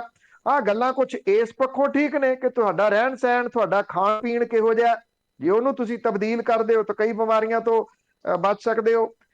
ਉਂਝ ਜੇ ਤੁਸੀਂ ਇਹ ਪੁੱਛਦੇ ਹੋ ਕਿ ਕਿੰਨੇ ਕੁ ਨੇ ਇੱਥੇ ਹਸਪੀਟਲ ਬਣਾਏ ਹੋਏ ਨੇ, ਕਿੰਨੇ ਕੁ ਬੈੱਡਾਂ ਦੇ ਕਿੱਥੇ ਇਲਾਜ ਹੁੰਦਾ, ਜਿਹੜੇ ਮੰਨ ਲਓ ਟੈਸਟ ਕਰ ਦਿੱਤੇ ਜਾਂਦੇ ਆ, ਫਿਰ ਉਹਨਾਂ ਦਾ ਬਾਅਦ ਦੇ ਵਿੱਚ ਕੀ ਹੁੰਦਾ ਜੇ ਕਿਸੇ ਨੂੰ ਡਿਟੈਕਟ ਕੀਤਾ ਜਾਂਦਾ ਕੈਂਸਰ ਦੇ ਤੌਰ ਦੇ ਉੱਤੇ। ਇਹ ਬੜੇ ਵੱਡੇ ਸਵਾਲ ਨੇ। ਗੱਲ ਇਹ ਆ ਕਿ ਇਹੋ ਜਿਹੇ ਮੁੱਦਿਆਂ ਦੇ ਉੱਤੇ ਕੋਈ ਵੀ ਬੋਲਣਾ ਨਹੀਂ ਚਾਹੁੰਦਾ ਹੁੰਦਾ। ਹਰ ਕੋਈ ਬੰਦਾ ਇਹ ਕਹਿੰਦਾ ਦਫਾ ਕਰੋ, ਆਪਾਂ ਕੀ ਜਿਹੜਾ ਉਹ ਲੈਣਾ, ਰਹਿਣ ਦਿਓ, ਬੋਲਦਾ ਬੋਲੀ ਜਾਵੇ, ਪੈਸੇ ਇਕੱਠੇ ਕਰਦਾ ਕਰੀ ਜਾਵੇ। ਇਹੀ ਤਾਂ ਸਾਡੀ ਜਿਹੜੀ ਉਹ ਸਮੱਸਿਆ ਬਣੀ ਹੋਈ ਆ ਅਸਲ ਦੇ ਵਿੱਚ। ਹੁਣ ਮੈਂ ਬੋਲ ਦਿੱਤਾ, ਤੁਸੀਂ ਦੇਖਣਾ ਇਸ ਕਲਿੱਪ ਨੂੰ ਕੱਢ ਕੇ ਇਹ ਕਿਹਾ ਜਾਊਗਾ ਦੇਖੋ ਜੀ ਇਹ ਤਾਂ ਜਿਹੜੇ ਕੈਂਸਰ ਦੇ ਵਾਸਤੇ ਕੰਮ ਕਰਦੇ ਉਹਨਾਂ ਦੇ ਵੀ ਵਿਰੋਧੀ ਨੇ। ਪਰ ਸਵਾਲ ਇਹ ਆ ਕਿ ਇਹੋ ਜੀ ਜਿਹੜੀ ਲੁੱਟ ਆ ਉਹ ਪੈਸੇ ਕਿੱਥੋਂ ਇਕੱਠੇ ਕਰਦਾ? NRIs ਤੋਂ ਪੈਸੇ ਇਕੱਠੇ ਕਰਦਾ, ਉਹ ਤੁਹਾਡੇ ਤੋਂ ਪੈਸੇ ਇਕੱਠੇ ਕਰਦਾ। ਇਸੇ ਕਰਕੇ ਤੁਹਾਡੇ ਵਿੱਚ ਉਹ ਫੇਮਸ ਹੈ। ਇੱਥੇ ਜੇ ਜਿੰਨਾ ਰੌਲਾ ਪਾਇਆ ਜਾਂਦਾ ਉਸ ਹਿਸਾਬ ਦੇ ਨਾਲ ਤਾਂ ਕੱਖ ਵੀ ਨਹੀਂ ਹੈਗਾ ਜੀ ਪੰਜਾਬ ਦੇ ਵਿੱਚ। ਇੱਥੇ ਜਿੱਥੇ ਉਹਨੇ ਹਸਪੀਟਲਾਂ ਦੇ ਪਿਛਲੇ ਸਾਲਾਂ ਦੇ ਦੌਰਾਨ ਨੀਂਹ ਪੱਥਰ ਰੱਖੇ ਸੀ, ਉਹਨਾਂ ਦੇ ਨਾਂ ਦੇ ਉੱਤੇ ਪੈਸਾ ਇਕੱਠਾ ਕੀਤਾ ਸੀਗਾ, ਉੱਥੇ ਕਈ ਬੈੱਡਾਂ ਦੇ ਹਸਪੀਟਲ ਬਣਾਉਣ ਦੇ ਵਾਸਤੇ। ਜੇ ਕਿਤੇ ਕੋਈ ਬਣਿਆ ਹੋਇਆ ਤੇ ਜ਼ਰੂਰ ਦੱਸਣਾ, ਮੈਂ ਵੇਖ ਕੇ ਉਹਨੂੰ ਆ ਕੇ ਤੁਹਾਡੇ ਨਾਲ ਇਸੇ ਹੀ ਪਲੇਟਫਾਰਮ ਦੇ ਉੱਤੇ ਸਾਂਝਾ ਕਰੂੰਗਾ ਕਿ ਵਾਕਿਆ ਹੀ ਏਦਾਂ ਦਾ ਹਸਪੀਟਲ ਉੱਥੇ ਬਣਿਆ ਹੋਇਆ ਤੇ ਏਦਾਂ ਉਹ ਕੰਮ ਕਰ ਰਿਹਾ ਜੀ। ਮੰਗਲ ਸਿੰਘ ਜੀ ਲੁਧਿਆਣਾ ਤੋਂ, ਸਤਿ ਸ਼੍ਰੀ ਅਕਾਲ। ਬਲਵਿੰਦਰ ਕੌਰ ਭੈਣ ਜੀ, ਸਤਿ ਸ਼੍ਰੀ ਅਕਾਲ ਜੀ। ਸਤਿ ਸ਼੍ਰੀ ਅਕਾਲ ਜੀ। ਤੁਹਾਨੂੰ ਸਾਹਿਬ ਬਹੁਤ ਬਹੁਤ ਸਤਿ ਸ਼੍ਰੀ ਅਕਾਲ। Thank you very much. ਇੰਨੀ ਸਟਿਮੂਲੇਟਿੰਗ ਤੁਸੀਂ ਤਾਂ ਨਿਊਜ਼ ਦਿੰਦੇ ਹੋ ਜੀ, ਬਹੁਤ। ਇੱਕ ਛੋਟਾ ਜਿਹਾ ਸਵਾਲ ਹੈ, ਥੋੜ੍ਹੇ ਦਿਨਾਂ ਤੁਹਾਨੂੰ ਸਾਹਿਬ ਜਿਹੜਾ ਆਪਣਾ ਆਲ ਇੰਡੀਆ ਰੇਡੀਓ ਆ ਨਹੀਂ ਆ ਜਲੰਧਰ ਵਗੈਰਾ ਜੀ, ਇਹਨੂੰ ਇਹ ਕਹਿੰਦੇ ਹੁੰਦੇ ਗੱਲਬਾਤ ਕਰਨ ਦੇ ਵਿੱਚ ਜਾਂ ਵੈਸੇ AIR ਪੰਜਾਬੀ, ਹੁਣ ਥੋੜੇ ਦਿਨਾਂ ਤੋਂ ਇਹਨਾਂ ਨੇ ਕਰ ਦਿੱਤਾ ਇਹਦਾ ਨਾਂ AIR ਪੰਜਾਬ। ਇਹਦਾ ਚਾਹੇ ਤੁਸੀਂ ਆਨਸਰ ਹੁਣ ਦੇ ਦਿਓ ਜਾਂ ਬਾਅਦ 'ਚ ਦੇ ਦਿਓ, ਮੈਂ ਤੁਹਾਡਾ ਰੈਗੂਲਰ ਲਿਸਨਰ ਹਾਂ ਕਰਕੇ। ਪਰ ਹੋਰ ਵੀ ਇੱਦਾਂ ਦੀਆਂ ਨਿੱਕੀ ਨਿੱਕੀਆਂ ਗੱਲਾਂ ਕਿਉਂ ਕਰਦੇ ਆ, ਇਹਦਾ ਕੀ ਫਾਇਦਾ? ਬਸ ਇਹੀ ਮੇਰਾ ਸਵਾਲ ਹੈ ਸਰ। Thank you. ਦੇਖੋ ਜਿਹੜੀ ਪੰਜਾਬੀ ਆ ਉਹ CBSE ਦਾ ਜਿਹੜਾ ਪਿਛਲੇ ਦਿਨਾਂ ਦੇ ਵਿੱਚ ਐਗਜ਼ਾਮ ਆਇਆ ਉਸ ਮੁੱਦੇ ਦੇ ਉੱਤੇ ਕੋਈ ਨਹੀਂ ਗੱਲ ਕਰ ਰਿਹਾ ਜੀ। ਸਿਰਫ ਪੰਜਾਬੀ ਨਹੀਂ, ਉਹਦੇ ਵਿੱਚ ਜਿਹੜੀਆਂ ਖੇਤਰੀ ਭਾਸ਼ਾਵਾਂ ਨੇ, ਰੀਜਨਲ ਲੈਂਗੁਏਜ ਨੇ, ਉਹਨਾਂ ਨੂੰ ਮਾਈਨਰ ਦੀ ਸੂਚੀ ਦੇ ਵਿੱਚ ਪਾ ਦਿੱਤਾ ਗਿਆ। ਤਾਂ ਇਸ ਕਰਕੇ ਸ਼ਾਇਦ ਪੰਜਾਬੀ ਚੁੱਭਦੀ ਆ, ਪੰਜਾਬ ਅਜੇ ਰੱਖ ਲਿਆ। ਜਿਹੜੇ ਦੂਰਦਰਸ਼ਨ ਨੇ ਇੱਥੇ ਪੰਜਾਬ ਦੇ ਵਿੱਚ, ਜਿਹਦੇ ਵਿੱਚ ਬਠਿੰਡੇ ਵਾਲਾ ਵੀ ਸ਼ਾਮਲ ਹੈ, ਮੈਨੂੰ ਪਤਾ ਕਿ ਬਾਕੀ ਜਿਹੜੇ 3 ਨੇ ਹੋਰ ਉਹ ਬੰਦ ਕੀਤੇ ਜਾ ਰਹੇ ਆ ਜੀ। ਦੂਰਦਰਸ਼ਨ ਜਿਹੜੇ ਕਿ ਇੱਕ ਆਈਡੈਂਟਿਟੀ ਸੀ, ਉਹ ਕਹਿੰਦੇ ਹੁਣ ਕੇਬਲ ਦੇ ਉੱਤੇ ਉਹਨਾਂ ਨੂੰ ਚਲਾ ਦਿੱਤਾ ਜਾਊਗਾ। ਇਹਨਾਂ ਸੈਂਟਰਾਂ ਦੀ ਜ਼ਰੂਰਤ ਨਹੀਂ ਗੀ। ਦੂਰਦਰਸ਼ਨ ਜਲੰਧਰ ਦੇ ਉੱਤੇ ਵੀ ਜਿਹੜੇ ਖਬਰਾਂ ਦੀ ਪੜਚੋਲ ਵਗੈਰਾ ਦੇ ਪ੍ਰੋਗਰਾਮ ਨੇ, ਕੁਹਾੜਾ ਉਹਨਾਂ ਦੇ ਉੱਤੇ ਵੀ ਚੱਲ ਗਿਆ। ਤਾਂ ਉੱਥੇ ਵੀ ਹੁਣ ਲੋਕ ਉਹ ਬਿਠਾ ਦਿੱਤੇ ਗਏ ਆ ਜਿਹੜੇ ਕੱਲੀ ਕੱਲੀ ਖਬਰ ਨੂੰ ਪਹਿਲਾਂ ਕੱਢਦੇ ਆ ਵੀ ਇਹ ਦੇਣ ਯੋਗ ਹੈਗੀ ਆ ਜਾਂ ਨਹੀਂ। ਪੰਜਾਬੀ ਦੀ ਜਦੋਂ ਆਪਾਂ ਗੱਲ ਕਰਦੇ, ਪੰਜਾਬੀ ਦੀ ਗੱਲ ਕਰਦੇ ਤਾਂ ਉਹ ਭਾਸ਼ਾ ਆ ਜਾਂਦੀ ਹੈ। ਪੰਜਾਬ ਦੀ ਗੱਲ ਕਰਦੇ ਆ ਤਾਂ ਉਹ ਸੂਬਾ ਆ ਜਾਂਦਾ। ਅਜੇ ਭਾਸ਼ਾ ਗਾਇਬ ਕੀਤੀ ਗਈ ਆ, ਮੁੜ ਕੇ ਸੂਬਾ ਗਾਇਬ ਕਰ ਦਿੱਤਾ ਜਾਊਗਾ ਹੌਲੀ ਹੌਲੀ। ਪੰਜਾਬ ਚੁੱਭਦਾ, ਪੰਜਾਬ ਚੁੱਭਦਾ, ਇਸ ਕਰਕੇ ਇਹ ਸਾਰਾ ਕੁਝ ਹੋ ਰਿਹਾ। ਇਹ ਕਿਸੇ ਵੇਲੇ ਚਾਹੇ ਆਲ ਇੰਡੀਆ ਰੇਡੀਓ ਪੰਜਾਬ ਵਾਲੇ ਨੇ, ਛੋਟੇ ਛੋਟੇ ਜਿਹੜੇ ਸਟੇਸ਼ਨ ਸਨ, ਪਟਿਆਲੇ ਦੇ ਵਿੱਚ ਵੀ, ਬਠਿੰਡੇ ਦੇ ਵਿੱਚ ਵੀ, ਅੰਮ੍ਰਿਤਸਰ ਜਲੰਧਰ ਦੇ ਵਿੱਚ ਵੀ ਸੀ, ਜਾਂ ਦੂਰਦਰਸ਼ਨ ਸਨ ਜਿਹੜੇ ਛੋਟੇ ਛੋਟੇ, ਜਲੰਧਰ ਵਾਲਾ ਬਹੁਤ ਵੱਡਾ ਸੀਗਾ, ਛੋਟੇ ਫਿਰ ਸਬ ਕੇਂਦਰ ਬਣਾਏ ਗਏ ਸੀ, ਹੌਲੀ ਹੌਲੀ ਸੰਭਾਲ ਦਿੱਤੇ ਗਏ ਉਹ। ਮੇਰੀ ਜਾਚੇ ਜਿਹੋ ਜਿਹੇ ਹਾਲਾਤ ਬਣ ਰਹੇ ਆ, ਸ਼ਾਇਦ ਜਲੰਧਰ ਦੂਰਦਰਸ਼ਨ ਵੀ ਛੇਤੀ ਇਹਨਾਂ ਨੇ ਸੰਭਾਲ ਲੈਣਾ, ਇਹ ਗਾਇਬ ਕਰ ਦੇਣਾ। ਦੁਨੀਆ ਦੇ ਵਿੱਚ ਜਿਹੜੀਆਂ ਭਾਸ਼ਾਵਾਂ ਨੇ, ਡਿਫਰੈਂਟ ਭਾਸ਼ਾਵਾਂ ਨੇ, ਉਹਨਾਂ ਨੂੰ ਸਾਂਭਣ ਦੇ ਵਾਸਤੇ ਬਹੁਤ ਯਤਨ ਹੋ ਰਹੇ ਨੇ। ਯੂਨੈਸਕੋ ਵਰਗੀਆਂ ਵਿਸ਼ਵ ਪੱਧਰੀ ਸੰਸਥਾਵਾਂ ਇਹਦੇ ਉੱਤੇ ਕੰਮ ਕਰਦੀਆਂ ਨੇ। ਕੈਨੇਡਾ, ਅਮਰੀਕਾ ਦੇ ਵਿੱਚ ਜੇ ਤੁਸੀਂ ਅਦਰ ਦੈਨ ਇੰਗਲਿਸ਼ ਕੋਈ ਉਹ ਭਾਸ਼ਾ ਜਿਹੜੀ ਉੱਥੋਂ ਦੇ ਲੋਕਲ ਲੋਕਾਂ ਦੇ ਵਿੱਚ ਬੋਲੀ ਜਾਂਦੀ ਆ, ਜਿਵੇਂ ਪੰਜਾਬੀ ਆ, ਉਹ ਤੁਹਾਨੂੰ ਆਉਂਦੀ ਆ ਤੇ ਤੁਹਾਨੂੰ ਜੌਬਸ ਦੇ ਉੱਤੇ ਤਰਜੀਹ ਦਿੱਤੀ ਜਾਂਦੀ ਆ ਕਿ ਤੁਹਾਨੂੰ ਇਹ ਦੂਜੀ ਭਾਸ਼ਾ ਆਉਂਦੀ ਹੈ। ਇੱਥੇ ਖੇਤਰੀ ਭਾਸ਼ਾਵਾਂ ਜਿਹੜੀਆਂ ਨੇ ਉਹਨਾਂ ਦੇ ਨਾਲ ਪਤਾ ਨਹੀਂ ਕੀ ਦੁਸ਼ਮਣੀ ਹੈ ਕਿ CBSE ਵਰਗਾ ਉਹਨੇ ਸਾਰੀਆਂ ਨੂੰ ਮਾਈਨਰ ਦੇ ਵਿੱਚ ਪਾ ਦਿੱਤਾ। ਇਹ ਕਦੇ ਹੋ ਸਕਦਾ ਹੈ ਕਿ ਇੱਕ ਭਾਸ਼ਾ ਜਿਹੜੀ ਆ ਉਹਨੂੰ ਤੁਸੀਂ ਸਾਰੇ ਜਗ੍ਹਾ ਦੇ ਉੱਤੇ ਲਾਗੂ ਕਰ ਲਓ? ਇਹ ਪੋਸੀਬਲ ਹੀ ਨਹੀਂ ਹੋ ਸਕਦਾ। ਪੰਜਾਬ ਦੇ ਵਿੱਚ ਪੰਜਾਬੀ ਤਾਂ ਬਹੁਤ ਸਾਰੇ ਮੈਕਸਿਮਮ ਲੋਕ ਜਿਹੜੇ ਉਹ ਛੱਡ ਗਏ। ਮਾਪੇ ਆਪਣੇ ਬੱਚਿਆਂ ਨੂੰ ਉਹਨਾਂ ਬੱਚਿਆਂ ਨਾਲ ਨਹੀਂ ਖੇਡਣ ਦਿੰਦੇ ਜਿਹੜੇ ਪੰਜਾਬੀ 'ਚ ਗੱਲ ਕਰਦੇ ਆ। ਉਹ ਕਹਿੰਦੇ ਇਹ ਤਾਂ ਅਨਪੜ੍ਹ ਲੋਕ ਨੇ। ਹਿੰਦੀ ਭਾਸ਼ਾ ਸਾਡੀ, ਉਹ ਕਹਿੰਦੇ ਉਹ ਜ਼ਿਆਦਾ ਹੈ।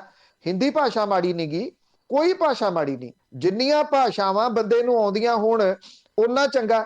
ਪਰ ਇੱਥੇ ਇਹ ਦਾਇਰਾ ਜਿਹੜਾ ਨਾ ਜੀ ਛੋਟਾ ਕੀਤਾ ਜਾ ਰਿਹਾ। ਇਹਨੂੰ ਛੋਟੇ ਤੋਂ ਛੋਟਾ ਕਰਕੇ ਖੇਤਰੀ ਭਾਸ਼ਾਵਾਂ ਨੂੰ ਖਾ ਜਾਣ ਦੀ ਤਿਆਰੀ ਆ, ਜਦੋਂ ਕਿ ਆਪੋ ਆਪਣੀ ਭਾਸ਼ਾ ਦੇ ਵਾਸਤੇ ਸੁਚੇਤ ਰਹਿਣਾ ਜਾਂ ਉਹਦੀ ਗੱਲ ਕਰਨੀ ਇਹ ਹਰੇਕ ਬੰਦੇ ਦੀ ਡਿਊਟੀ ਆ। ਪਰ ਸਾਡੀ ਬਦਕਿਸਮਤੀ ਇਹ ਬਣਦੀ ਜਾ ਰਹੀ ਆ ਕਿ ਅਸੀਂ ਆਪਣੀ ਭਾਸ਼ਾ ਨੂੰ ਗਾਲਾਂ ਦੇ ਵਾਸਤੇ ਵਰਤਦੇ ਆ, ਦੂਜਿਆਂ ਨੂੰ ਮਾਵਾਂ ਭੈਣਾਂ ਦੀਆਂ ਗਾਲਾਂ ਕੱਢਣ ਦੇ ਵਾਸਤੇ। ਉਂਝ ਉਹਦੀ ਭਾਸ਼ਾ ਦੇ ਵਾਸਤੇ ਅਸੀਂ ਸੁਚੇਤ ਨਹੀਂ ਰਹੇ। ਇਹ ਇੱਕ ਰਿਐਲਿਟੀ ਹੈ। ਤੁਸੀਂ ਇਹ ਗੱਲ ਉਠਾਈ ਹੈ, ਤੁਹਾਨੂੰ ਕਿਸੇ ਨੂੰ ਇਹ ਲੱਗਦਾ ਹੋਊਗਾ ਕਿ ਛੋਟੀ ਜੀ ਗੱਲ ਹੈ ਕਿ ਪੰਜਾਬੀ ਤੋਂ ਪੰਜਾਬ ਕਿਵੇਂ ਬਣ ਗਿਆ। ਮੇਰੀ ਜਾਤੇ ਬਹੁਤ ਵੱਡੀ ਗੱਲ ਹੈ ਜੀ, ਇਹ ਬਹੁਤ ਵੱਡੀ ਗੱਲ ਹੈ ਜੀ। ਬਿਲਕੁਲ ਜੀ, ਨਾਲੇ ਪੰਜਾਬ ਵੱਲ ਨਹੀਂ ਹੁੰਦੇ ਆ, ਉਧਰ ਸਾਊਥ ਵੱਲ ਨੂੰ ਜਦੋਂ ਹੋਣਗੇ ਲੱਗੂਗਾ ਪਤਾ। ਦਲਵੀਰ ਸਿੰਘ ਜੀ ਪੰਜਾਬ ਤੋਂ, ਸਤਿ ਸ਼੍ਰੀ ਅਕਾਲ। ਹਾਂ ਭੈਣ ਜੀ, ਸਤਿ ਸ਼੍ਰੀ ਅਕਾਲ। ਸਤਿ ਸ਼੍ਰੀ ਅਕਾਲ ਜੀ। ਭੈਣ ਜੀ, ਮੇਰਾ ਪਹਿਲਾ ਕੁਐਸਚਨ ਤਾਂ ਥੋੜਾ ਜਿਹਾ ਹੋਰ ਸੀਗਾ। ਥੋੜਾ ਜਿਹਾ ਜਦੋਂ ਹੁਣੇ ਪੰਨੂ ਸਾਹਿਬ ਨੇ ਜਾਣਕਾਰੀ ਦਿੱਤੀ, ਉਹ ਬੰਦੇ ਤੋਂ ਇੰਨਾ ਇੰਪ੍ਰੈਸਿਵ ਸੀਗਾ ਵੀ ਯਾਰ ਇਹ ਲੰਗਰ ਲਾਉਂਦੇ ਆ ਦਵਾਈਆਂ ਦਾ, ਇਹ ਉੱਥੇ ਮੋਗੇ ਆਹ ਕਰਦੇ ਆ। ਇਹਨਾਂ ਨੇ ਜੋ ਅੱਜ ਦੱਸਿਆ ਸੱਚਾਈ, ਆਈ ਥਿੰਕ ਅਸੀਂ ਕਿਹੜੇ ਚੱਕਰਾਂ 'ਚ ਤੁਰੇ ਫਿਰਦੇ ਹਾਂ। ਸਾਨੂੰ ਤਾਂ ਮੈਂ ਪੰਨੂ ਸਾਹਿਬ ਨੂੰ ਪੁੱਛਣਾ ਚਾਹੁੰਦਾ ਵੀ ਅਸੀਂ ਦੇਖੋ ਚੈਨਲ ਸਾਡੇ ਇੰਡੀਆ ਦੇ ਵਿੱਚ ਤਾਂ ਕੋਈ ਦੇਖਣ ਵਾਲੇ ਹੈ ਨਹੀਂ ਜਿਹਦੇ ਉੱਤੇ ਅਸੀਂ ਖਬਰਾਂ ਪੜ੍ਹੀਏ। ਅਸੀਂ YouTube ਦਾ ਸਹਾਰਾ ਲੈਂਦੇ ਹਾਂ। ਅੱਜ ਕੱਲ੍ਹ ਅੱਛੇ ਚੈਨਲ ਚੱਲਦੇ ਆ, ਬਿਲਦੇ ਪੰਨੂ ਸਾਹਿਬ ਦਾ ਵੀ ਚੱਲਦਾ, ਦੂਜੇ ਵੀ ਬਹੁਤ ਅੱਛੇ ਹੈਗੇ ਆ ਜਿਹੜੇ ਲੋਕ ਉਹਨਾਂ ਦਾ ਚੱਲਦਾ ਵਾ। ਬਟ ਮੈਂ ਜਿਹੜੀ ਮੈਂ ਇਹਨਾਂ ਕੋ ਪੁੱਛਣਾ ਚਾਹੁੰਦਾ ਵੀ ਘੱਟੋ ਘੱਟ ਇੰਨੀ ਕੁ ਜਾਣਕਾਰੀ ਤਾਂ ਦਿਓ ਵੀ ਕੀ ਦੇਖੀਏ ਕੀ ਨਾ ਦੇਖੀਏ। ਠੀਕ। ਇਹ ਜਦੋਂ ਇਹਨਾਂ ਨੇ ਹੁਣ ਉਹ ਬੰਦੇ ਦੀ ਗੱਲ ਕੀਤੀ ਮੋਗੇ ਵਾਲਿਆਂ ਦੀ ਵੀ ਉਹ ਹਸਪੀਟਲ ਦਿਖਾ, ਬਿਲਕੁਲ ਠੀਕ ਆ ਜੀ, ਬਿਲਕੁਲ ਨਹੀਂ ਕਿਤੇ ਨਹੀਂ ਦਿਖਦਾ, ਪਰ ਜਦੋਂ ਉਹਨਾਂ ਦੀ ਵੀਡੀਓ ਵੇਖੀ ਦੀ ਆ ਤੇ ਇੰਨਾ ਇੰਪ੍ਰੈਸਿਵ ਹੋ ਜਾਂਦੇ ਆ ਵੀ ਯਾਰ ਅੱਛਾ ਇਹ ਲੋਕ ਇੰਨਾ ਦਾਨ ਪੁੰਨ ਦਾ ਕੰਮ ਕਰ ਰਹੇ ਆ। ਇਹ ਕੁਐਸਚਨ ਸੀਗਾ ਮੇਰਾ ਪੰਨੂ ਸਾਹਿਬ। Thank you. ਬਜਾਏ ਇਹਦੇ ਕਿ ਤੁਸੀਂ ਇਹ ਉਡੀਕੋ ਕਿ ਮੈਂ ਤੁਹਾਨੂੰ ਕੋਈ ਲਿਸਟ ਜਾਰੀ ਕਰਾਂ, ਭੈਣ ਜੀ ਹੋਰੀ ਉਧਰੋਂ ਲਿਸਟ ਜਾਰੀ ਕਰਨ, ਕੋਈ ਪੰਜਾਬੀ ਰੇਡੀਓ USA ਲਿਸਟ ਜਾਰੀ ਕਰੇ ਜੀ ਆਹ ਦੇਖੋ ਆਹ ਨਾ ਦੇਖੋ। ਇਹ ਤਾਂ ਇਸ ਵੇਲੇ ਜਿਹੜੀ ਜਾਣਕਾਰੀ ਹੈ ਤਾਂ ਓਪਨ ਪਈ ਹੈ ਸਾਰੀ। ਮੇਰੀ ਜਾਚੇ ਹਰ ਬੰਦਾ ਬਹੁਤ ਸਿਆਣਾ, ਜਿਹੜੇ ਸਾਡੇ ਵੱਡ ਵਡੇਰੇ ਨੇ ਗੁਰੂ ਨਾਨਕ ਸਾਹਿਬ ਵਰਗੇ, ਉਹ ਗੱਲ ਕੀ ਕਹਿੰਦੇ ਨੇ, ਉਹ ਤਰਕ ਦੀ ਗੱਲ ਕਰਦੇ ਆ। ਜੇ ਤੁਸੀਂ ਉਹਨਾਂ ਦੇ ਫਾਲੋਅਰਸ ਹੋ, ਜੇ ਤੁਸੀਂ ਉਹਨਾਂ ਨੂੰ ਮੰਨਦੇ ਹੋ ਤਾਂ ਉਸ ਤਰਕ ਨੂੰ ਆਧਾਰ ਬਣਾਓ। ਉਸ ਤਰਕ ਦੇ ਸਾਣ ਦੇ ਉੱਤੇ ਕਿਸੇ ਵੀ ਬੋਲ ਰਹੇ ਬੰਦੇ, ਕਿਸੇ ਵੀ ਲਿਖ ਰਹੇ ਬੰਦੇ ਨੂੰ ਉਹਦੇ ਉੱਤੇ ਤੋਲੋ। ਜੇ ਤੁਹਾਨੂੰ ਲੱਗਦਾ ਫਿਰ ਤੁਸੀਂ ਉਹਦੀ ਗੱਲ ਸੁਣੋ, ਕਿਸੇ ਦੇ ਵੀ ਭਗਤ ਨਾ ਬਣੋ। ਜਾਣਕਾਰੀ ਅਥਾਹ ਪਈ ਹੈ, ਇੰਨੀ ਜਾਣਕਾਰੀ ਹੈ, ਹੁਣ ਨਿਰਭਰ ਇਹ ਕਰਦਾ ਕਿ ਤੁਸੀਂ ਸੁਣਨਾ ਕੀ ਚਾਹੁੰਦੇ ਹੋ। ਅਸਲ 'ਚ ਸਮੱਸਿਆ ਇਹ ਆ ਭਾਈ ਸਾਹਿਬ ਕਿ ਸਾਡੇ ਕੰਨਾਂ ਨੂੰ ਜਿਹੜੇ ਉਹ ਚਟਕਾਰੇ ਵਾਲੀ ਗੱਲ ਹੈ, ਬਹੁਤ ਸਾਰੇ ਲੋਕਾਂ ਨੂੰ ਉਹ ਆਦਤ ਪੈ ਗਈ ਹੋਈ ਹੈ ਕਿ ਉਹ ਚਟਕਾਰੇ ਵਾਲੀਆਂ। ਇੱਥੇ ਨਾਮਵਰ ਅਦਾਰੇ ਨੇ, ਜਲੰਧਰ ਦਾ ਅਦਾਰਾ ਵੀ ਹੈ, ਇੱਕ ਚੰਡੀਗੜ੍ਹ ਮੁਹਾਲੀ ਦਾ ਅਦਾਰਾ ਵੀ ਹੈ, ਉਹ ਚਟਕਾਰੇ ਲਾ ਕੇ ਕੁਝ ਇਸ ਤਰ੍ਹਾਂ ਦੇ ਹੈਡਿੰਗਸ ਦੇ ਕੇ ਤੁਹਾਨੂੰ ਦੱਸਦੇ ਆ, ਔਰ ਉਹਨਾਂ ਹੈਡਿੰਗਸ ਨੂੰ ਪੜ੍ਹ ਕੇ ਕਈ ਵਾਰੀ ਖੁਦ ਨੂੰ ਸ਼ਰਮ ਆ ਜਾਂਦੀ ਆ, ਤੇ ਉਹ ਹੈਡਿੰਗ ਪੜ੍ਹ ਕੇ ਮੇਰੀ ਜਾਤੇ ਮੈਂ ਤਾਂ ਉਹਨੂੰ ਵੇਖਣ ਤੱਕ ਜਾਂਦਾ ਹੀ ਨਹੀਂ ਉਸ ਜਗ੍ਹਾ ਤੱਕ ਕਿ ਇਹਨੂੰ ਵੇਖਣ ਦੀ ਵੀ ਜ਼ਰੂਰਤ ਹੈ ਕਿਤੇ, ਕਿਉਂਕਿ ਤੁਹਾਨੂੰ ਪਤਾ ਲੱਗ ਜਾਂਦਾ ਕਿ ਬੰਦਾ ਕਹਿਣਾ ਕੀ ਚਾਹੁੰਦਾ। ਅੱਜ ਤੁਸੀਂ YouTube ਦੀ ਗੱਲ ਕੀਤੀ ਹੈ, YouTube ਦੇ ਉੱਤੇ ਬਹੁਤ ਸਾਰੇ ਕੁਝ ਇਸ ਤਰ੍ਹਾਂ ਦੇ ਲੋਕ ਪਏ ਆ ਜਿਹੜੇ ਕਿ ਬੜੀ ਮਿਹਨਤ ਕਰਦੇ ਆ, ਐਨਾਲਿਸਿਸ ਕਰਦੇ ਆ, ਤੁਹਾਨੂੰ ਫੈਕਟਸ ਐਂਡ ਫਿਗਰਸ ਦੇ ਨਾਲ ਗੱਲ ਕਰਦੇ ਆ। ਪਰ ਹੁਣ ਜਿਹਦੀ ਗੱਲ ਤੁਸੀਂ ਦੱਸੋ, ਸੈਕਿੰਡ ਕਾਲ ਤੁਸੀਂ ਇੰਡੀਆ ਤੋਂ ਜਿਹੜੀ ਆ ਗਈ ਅੱਜ ਦੇ ਇਸ ਪ੍ਰੋਗਰਾਮ ਦੇ ਵਿੱਚ, ਇਹ ਇੱਕ ਬਿਲਕੁਲ ਦੂਸਰਾ ਪੱਖ ਹੈ ਕਿ ਲੋਕ ਲੱਭਣ ਲੱਗੇ ਨਾ ਕਿ ਸਾਨੂੰ ਸੁਣਦਾ ਕਿੱਥੋਂ ਆ। ਤੁਹਾਡੀ ਦੂਸਰੀ ਕਾਲ ਹੈ ਇੰਡੀਆ ਤੋਂ, ਹਾਲਾਂਕਿ ਕੋਈ ਇਹ ਕਹੇ ਵੀ ਕਿੰਨੀਆਂ, ਕਿਤੇ 200 ਕਾਲਸ ਆ ਗਈਆਂ, ਇਹ 200 ਪਲੱਸ ਹੈ, 200 ਤੋਂ ਵੀ ਪਲੱਸ ਹੈ, ਕਿਉਂਕਿ ਹਰ ਬੰਦਾ ਸੁਣਨ ਵਾਲਾ ਕਾਲ ਨਹੀਂ ਕਰਦਾ। ਪਰ ਤੁਸੀਂ ਉੱਥੇ ਬੈਠੇ ਨੰਬਰ ਵੀ ਲੱਭਿਆ, ਸਟੂਡੀਓ ਦਾ ਨੰਬਰ ਲੱਭ ਕੇ ਤੁਸੀਂ ਆਪਣੀ ਗੱਲ ਵੀ ਕੀਤੀ। ਇਟ ਮੀਨਸ ਕਿ ਤੁਸੀਂ ਲੱਭਿਆ ਨਾ ਕਿ ਸਾਨੂੰ ਕਿਸ ਜਗ੍ਹਾ ਦੇ ਤੋਂ ਜਾਣਕਾਰੀ ਮਿਲ ਰਹੀ ਹੈ। ਲੋਕ ਲੱਭ ਰਹੇ ਨੇ, ਤੁਸੀਂ ਲੱਭ ਲਓਗੇ, ਆਪ ਹੀ ਲੱਭ ਲਓਗੇ। ਤੁਸੀਂ ਕਿਸੇ ਦੇ ਉੱਤੇ ਇਸ ਚੀਜ਼ ਉੱਤੇ ਨਿਰਭਰ ਹੀ ਨਾ ਕਰੋ ਕਿ ਅਸੀਂ ਕਿਹੜੀ ਚੀਜ਼ ਸੁਣੀਏ, ਅਸੀਂ ਕਿਹੜੀ ਚੀਜ਼ ਨਾ ਸੁਣੀਏ। ਇਹ ਤੁਹਾਨੂੰ ਅੱਜ ਕਰ ਲਿਓ, ਕੱਲ ਕਰ ਲਿਓ, ਸਾਲ ਨੂੰ ਕਰ ਲਿਓ, 2 ਨੂੰ ਕਰ ਲਿਓ, ਤੁਹਾਨੂੰ ਉਹਨਾਂ ਲੋਕਾਂ ਨੂੰ ਅਨਫੋਲੋ ਕਰਨਾ ਪਊਗਾ ਜਿਹੜੇ ਲੋਕ ਨਫ਼ਰਤ ਫੈਲਾਉਂਦੇ ਆ, ਜਿਹੜੇ ਲੋਕ ਝੂਠ ਬੋਲਦੇ ਆ, ਔਰ ਉਹਨਾਂ ਦਾ ਕੰਮ ਹੀ ਇਹ ਆ ਕਿ ਦੂਸਰਿਆਂ ਨੂੰ ਗਾਲਾਂ ਕੱਢਣੀਆਂ। ਉਹਨਾਂ ਲੋਕਾਂ ਤੋਂ ਤੁਹਾਨੂੰ ਪਾਸੇ ਜਾ ਕੇ ਜਿਹੜੀ ਜਾਣਕਾਰੀ ਆ ਉਹ ਉਸ ਪਾਸੇ ਵੱਲ ਤੁਰਨਾ ਪਊਗਾ। ਉਹ ਜਾਣਕਾਰੀ ਲਓ, ਇੱਥੋਂ ਮਿਲਦੀ ਇੱਥੋਂ ਲਓ, ਦੂਜੇ ਤੋਂ ਮਿਲਦੀ ਦੂਜੇ ਤੋਂ ਲਓ, ਤੀਜੇ ਤੋਂ ਮਿਲਦੀ ਤੀਜੇ ਤੋਂ ਲਓ। ਫਿਰ ਉਸ ਤੋਂ ਬਾਅਦ ਤੁਸੀਂ ਆਪਣਾ ਨਜ਼ਰੀਆ ਬਣਾਓ ਕਿ ਰੀਅਲ ਨਜ਼ਰੀਆ ਜਿਹੜਾ ਆ ਹੋ ਸਕਦਾ। ਜਿੱਦਣ ਪੰਜਾਬੀ ਇਸ ਪਾਸੇ ਵੱਲ ਨੂੰ ਤੁਰ ਪਏ, ਫਿਰ ਉਹਨਾਂ ਨੂੰ ਕੋਈ ਛੇਤੀ ਕੀਤਿਆਂ ਠੱਗ ਨਹੀਂ ਸਕੂਗਾ, ਘੱਟੋ ਘੱਟ ਕੋਈ ਮੋਮੋ ਠੱਗਣੀਆਂ ਗੱਲਾਂ ਸੁਣਾ ਕੇ। ਕਿਸਾਨ ਅੰਦੋਲਨ ਜਦੋਂ ਸਟਾਰਟ ਹੋਇਆ ਸੀ, ਭੈਣ ਜੀ ਹੋਰੀ ਗਵਾਹ ਨੇ, ਇੱਥੇ ਦੂਜੀ ਤੀਜੀ ਕਾਲ ਹੁੰਦੀ ਸੀ, ਇਹ ਦੱਸੋ ਜੀ ਅਸੀਂ ਪੈਸੇ ਕਿੱਥੇ ਦਈਏ। ਸਾਡਾ ਉਦੋਂ ਵੀ ਇਹ ਜਵਾਬ ਹੁੰਦਾ ਸੀਗਾ ਕਿ ਸਾਰੀਆਂ ਕਿਸਾਨ ਜਥੇਬੰਦੀਆਂ ਵੱਖੋ ਵੱਖਰੇ ਪਿੰਡਾਂ ਦੇ ਵਿੱਚ ਕੰਮ ਕਰਦੀਆਂ ਨੇ, ਆਪਣੇ ਪਿੰਡ ਦੇ ਨਾਲ ਜੁੜੋ, ਪਿੰਡ ਦੇ ਲੋਕਾਂ ਦੇ ਨਾਲ ਜੁੜੋ, ਉਹਨਾਂ ਨੂੰ ਪੁੱਛੋ ਕਿਹੜੀ ਚੀਜ਼ ਕਿੱਥੋਂ ਕਿੰਨੀ ਲੋੜ ਹੈ, ਬਜਾਏ ਇਹਦੇ ਕਿ ਮੈਂ ਕਹਾਂ ਕਿ ਮੈਂ ਇੱਥੇ ਖੜਾ ਜੀ, ਇੱਥੇ ਪੈਸੇ ਤੁਸੀਂ ਭੇਜ ਦਿਓ, ਇਸ ਜਗ੍ਹਾ ਦੇ ਉੱਤੇ ਜਾ ਕੇ ਦੇ ਕੇ ਆਵਾਂਗੇ। ਨਹੀਂ, ਇਸ ਤਰ੍ਹਾਂ ਕੁਝ ਨਹੀਂ। ਤੁਸੀਂ ਆਪਣੀ ਮਿਹਨਤ ਆਪ ਕਰੋ ਤਾਂ ਕਿ ਕੱਲ ਨੂੰ ਕਿਸੇ ਦੇ ਉੱਤੇ ਤੁਸੀਂ ਦੋਸ਼ ਨਾ ਦੇ ਸਕੋ ਕਿ ਮੈਂ ਫਲਾਂ ਬੰਦੇ ਨੂੰ ਜਿਹੜੇ ਉਹ ਪੈਸੇ ਭੇਜੇ ਸੀਗੇ ਉਹ ਪਤਾ ਨਹੀਂ ਆਪ ਖਾ ਗਿਆ, ਕਿ ਕਿਸੇ ਨੂੰ ਦੇਤੇ, ਕੀ ਹੋਇਆ ਕੀ ਨਹੀਂ ਹੋਇਆ। ਇਸ ਕਰਕੇ ਸਾਲ ਹੋ ਰਿਹਾ, ਸਾਲ ਪਹਿਲਾਂ ਵੀ ਉਹੀ ਵਰਡਿੰਗ ਸੀਗੀ, ਅੱਜ ਵੀ ਫਿਰ ਉਹੀ ਵਰਡਿੰਗ ਆ। ਇਹਦੇ ਵਾਸਤੇ ਤੁਸੀਂ ਆਪ ਚੁਣੋ, ਜਾਣਕਾਰੀ ਵੀ ਆਪ ਲੱਭਣ ਦੀ ਕੋਸ਼ਿਸ਼ ਕਰੋ। ਜੇ ਤੁਸੀਂ 2 ਨੇ ਕਾਲ ਕੀਤੀ ਆ, ਪਤਾ ਨਹੀਂ ਕਿੰਨੇ ਕੁ ਸੁਣ ਰਹੇ ਹੋਣਗੇ ਇੰਡੀਆ ਦੇ ਵਿੱਚ, ਤੁਸੀਂ ਇੰਨਾ ਕੁ ਕੰਮ ਤਾਂ ਕਰ ਸਕਦੇ ਹੋ ਨਾ ਕਿ ਉਹਨਾਂ ਨੂੰ ਇਹ ਕਹੋ ਕਿ ਆਹ ਚੈਨਲ ਹੈਗਾ,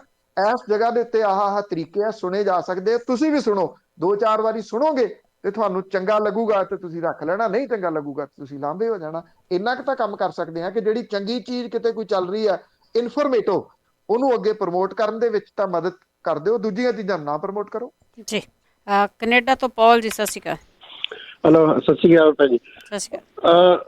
ਆਹ ਜਿਹੜੀ ਕੁਦਰਤੀ ਤੌਰ ਤੇ ਜਿਹੜੀ ਆ ਗੱਲ ਮੋਗੇ ਵਾਲੇ ਦੀ ਹੋ ਰਹੀ ਆ, ਜਿਹੜੇ ਇੰਗਲੈਂਡ ਤੋਂ ਗਿਆ ਹੋਇਆ, ਇਹ 2 ਕੁ ਦਿਨ ਦੀ ਗੱਲ ਆ। ਉਹਦਾ ਕਜ਼ਨ ਮੇਰੇ ਘਰੇ ਆ ਗਏ ਤੇ ਉਹ ਕਜ਼ਨ ਨਾ ਗੱਲਾਂ ਤੁਰ ਪਈਆਂ ਤੇ ਉਹ ਕਹਿੰਦੇ ਵੀ ਜਿਹੜਾ ਉਹ ਸਾਡਾ ਉੱਥੇ ਲੁੱਟਣ ਦੀ ਗੱਲ ਚੱਲੇ ਵੀ ਫਲਾਣੇ ਵੀ ਲੁੱਟੀ ਜਾਂਦੇ ਤਨ ਕਿ ਉਹ ਕਹਿੰਦੇ ਸਾਡਾ ਤਾਂ ਆਪ ਦਾ ਕਹਿੰਦੇ ਬੰਦਾ ਉੱਥੇ ਆ ਵੀ ਮੇਰਾ ਜੀ ਕਰਦਾ ਸੀ ਮੈਂ ਫੋਨ ਕਰਾਂ ਉਹਨੂੰ ਵੀ ਤੂੰ ਆ ਕੀ ਕਰੀ ਜਾਂਦਾ, ਕਿਉਂਕਿ ਉਹ ਕਹਿੰਦੇ ਵੀ ਜਾਂਦਾ ਉਹਦੀ ਸਪਾਂਸਰਸ਼ਿਪ ਮਿਲਦੀ ਆ, ਬਹੁਤ ਸਾਰੇ ਲੋਕ ਪੈਸੇ ਇਕੱਠੇ ਹੁੰਦੇ ਨੇ ਔਰ ਉਹਦੇ ਵਿੱਚੋਂ ਉਹ ਲੋਕ ਆਪੋ ਆਪਣੇ ਪਿੰਡਾਂ 'ਚ ਲਵਾ ਲੈਂਦੇ ਨੇ।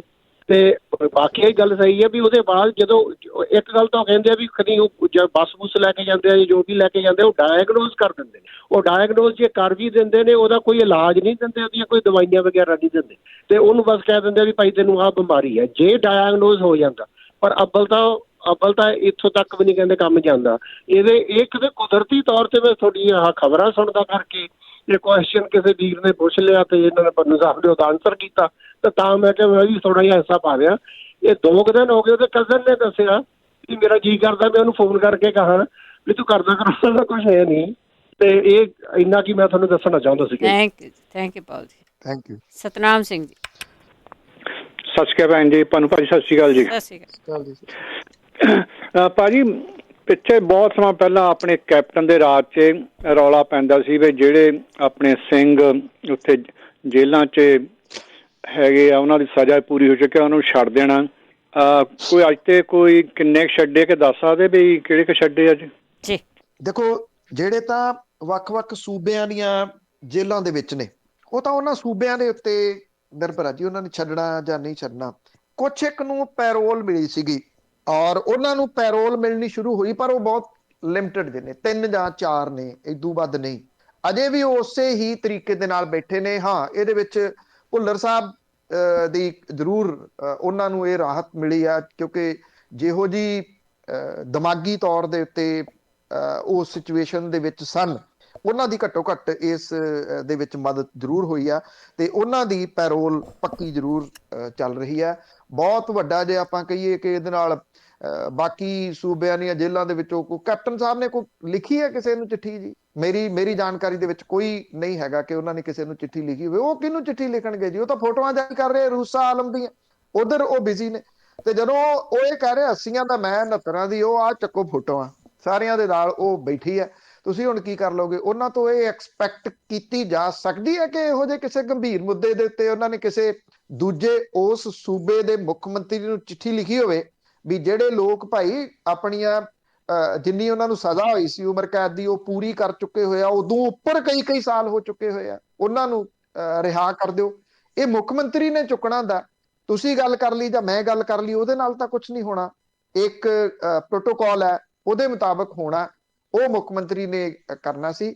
ਨਹੀਂ, ਉਹਨਾਂ ਨੇ ਕਿਸੇ ਜਗ੍ਹਾ ਦੇ ਉੱਤੇ ਕੋਈ ਚਿੱਠੀ ਨਹੀਂ ਲਿਖੀ। ਅਜੇ ਵੀ ਬਹੁਤ ਸਾਰੇ ਜਿਹੜੇ ਜੇਲ੍ਹਾਂ 'ਚ ਬੈਠੇ ਨੇ, ਕੁਛ ਇੱਕ ਨੂੰ ਜ਼ਰੂਰ ਜਿਹੜਾ ਨਹੀਂ ਹੋਇਆ, ਉਹ ਇੰਨਾ ਕੁ ਫਾਇਦਾ ਹੋਇਆ ਕਿ ਉਹਨਾਂ ਨੂੰ ਕਈ ਵਰਿਆਂ ਬਾਅਦ ਪੈਰੋਲ ਮਿਲ ਗਈ। ਤੇ ਇੱਕ ਵਾਰੀ ਜਦੋਂ ਪੈਰੋਲ ਤੇ ਉਹ ਆ ਗਏ, ਫਿਰ ਉਹਨਾਂ ਨੇ ਕੋਈ ਕਿਸੇ ਕਿਸਮ ਦੀ ਸਕਿਪ ਨਹੀਂ ਕੀਤੀ ਤੇ ਦੁਬਾਰਾ ਫੇਰ ਪੈਰੋਲ ਦੇ ਉਹਨਾਂ ਦੇ ਚਾਂਸ ਬਣ ਜਾਣ ਜੀ। ਅਗਲੇ ਕਾਲਰ ਨੇ ਗੱਜਨ ਸਿੰਘ ਜੀ।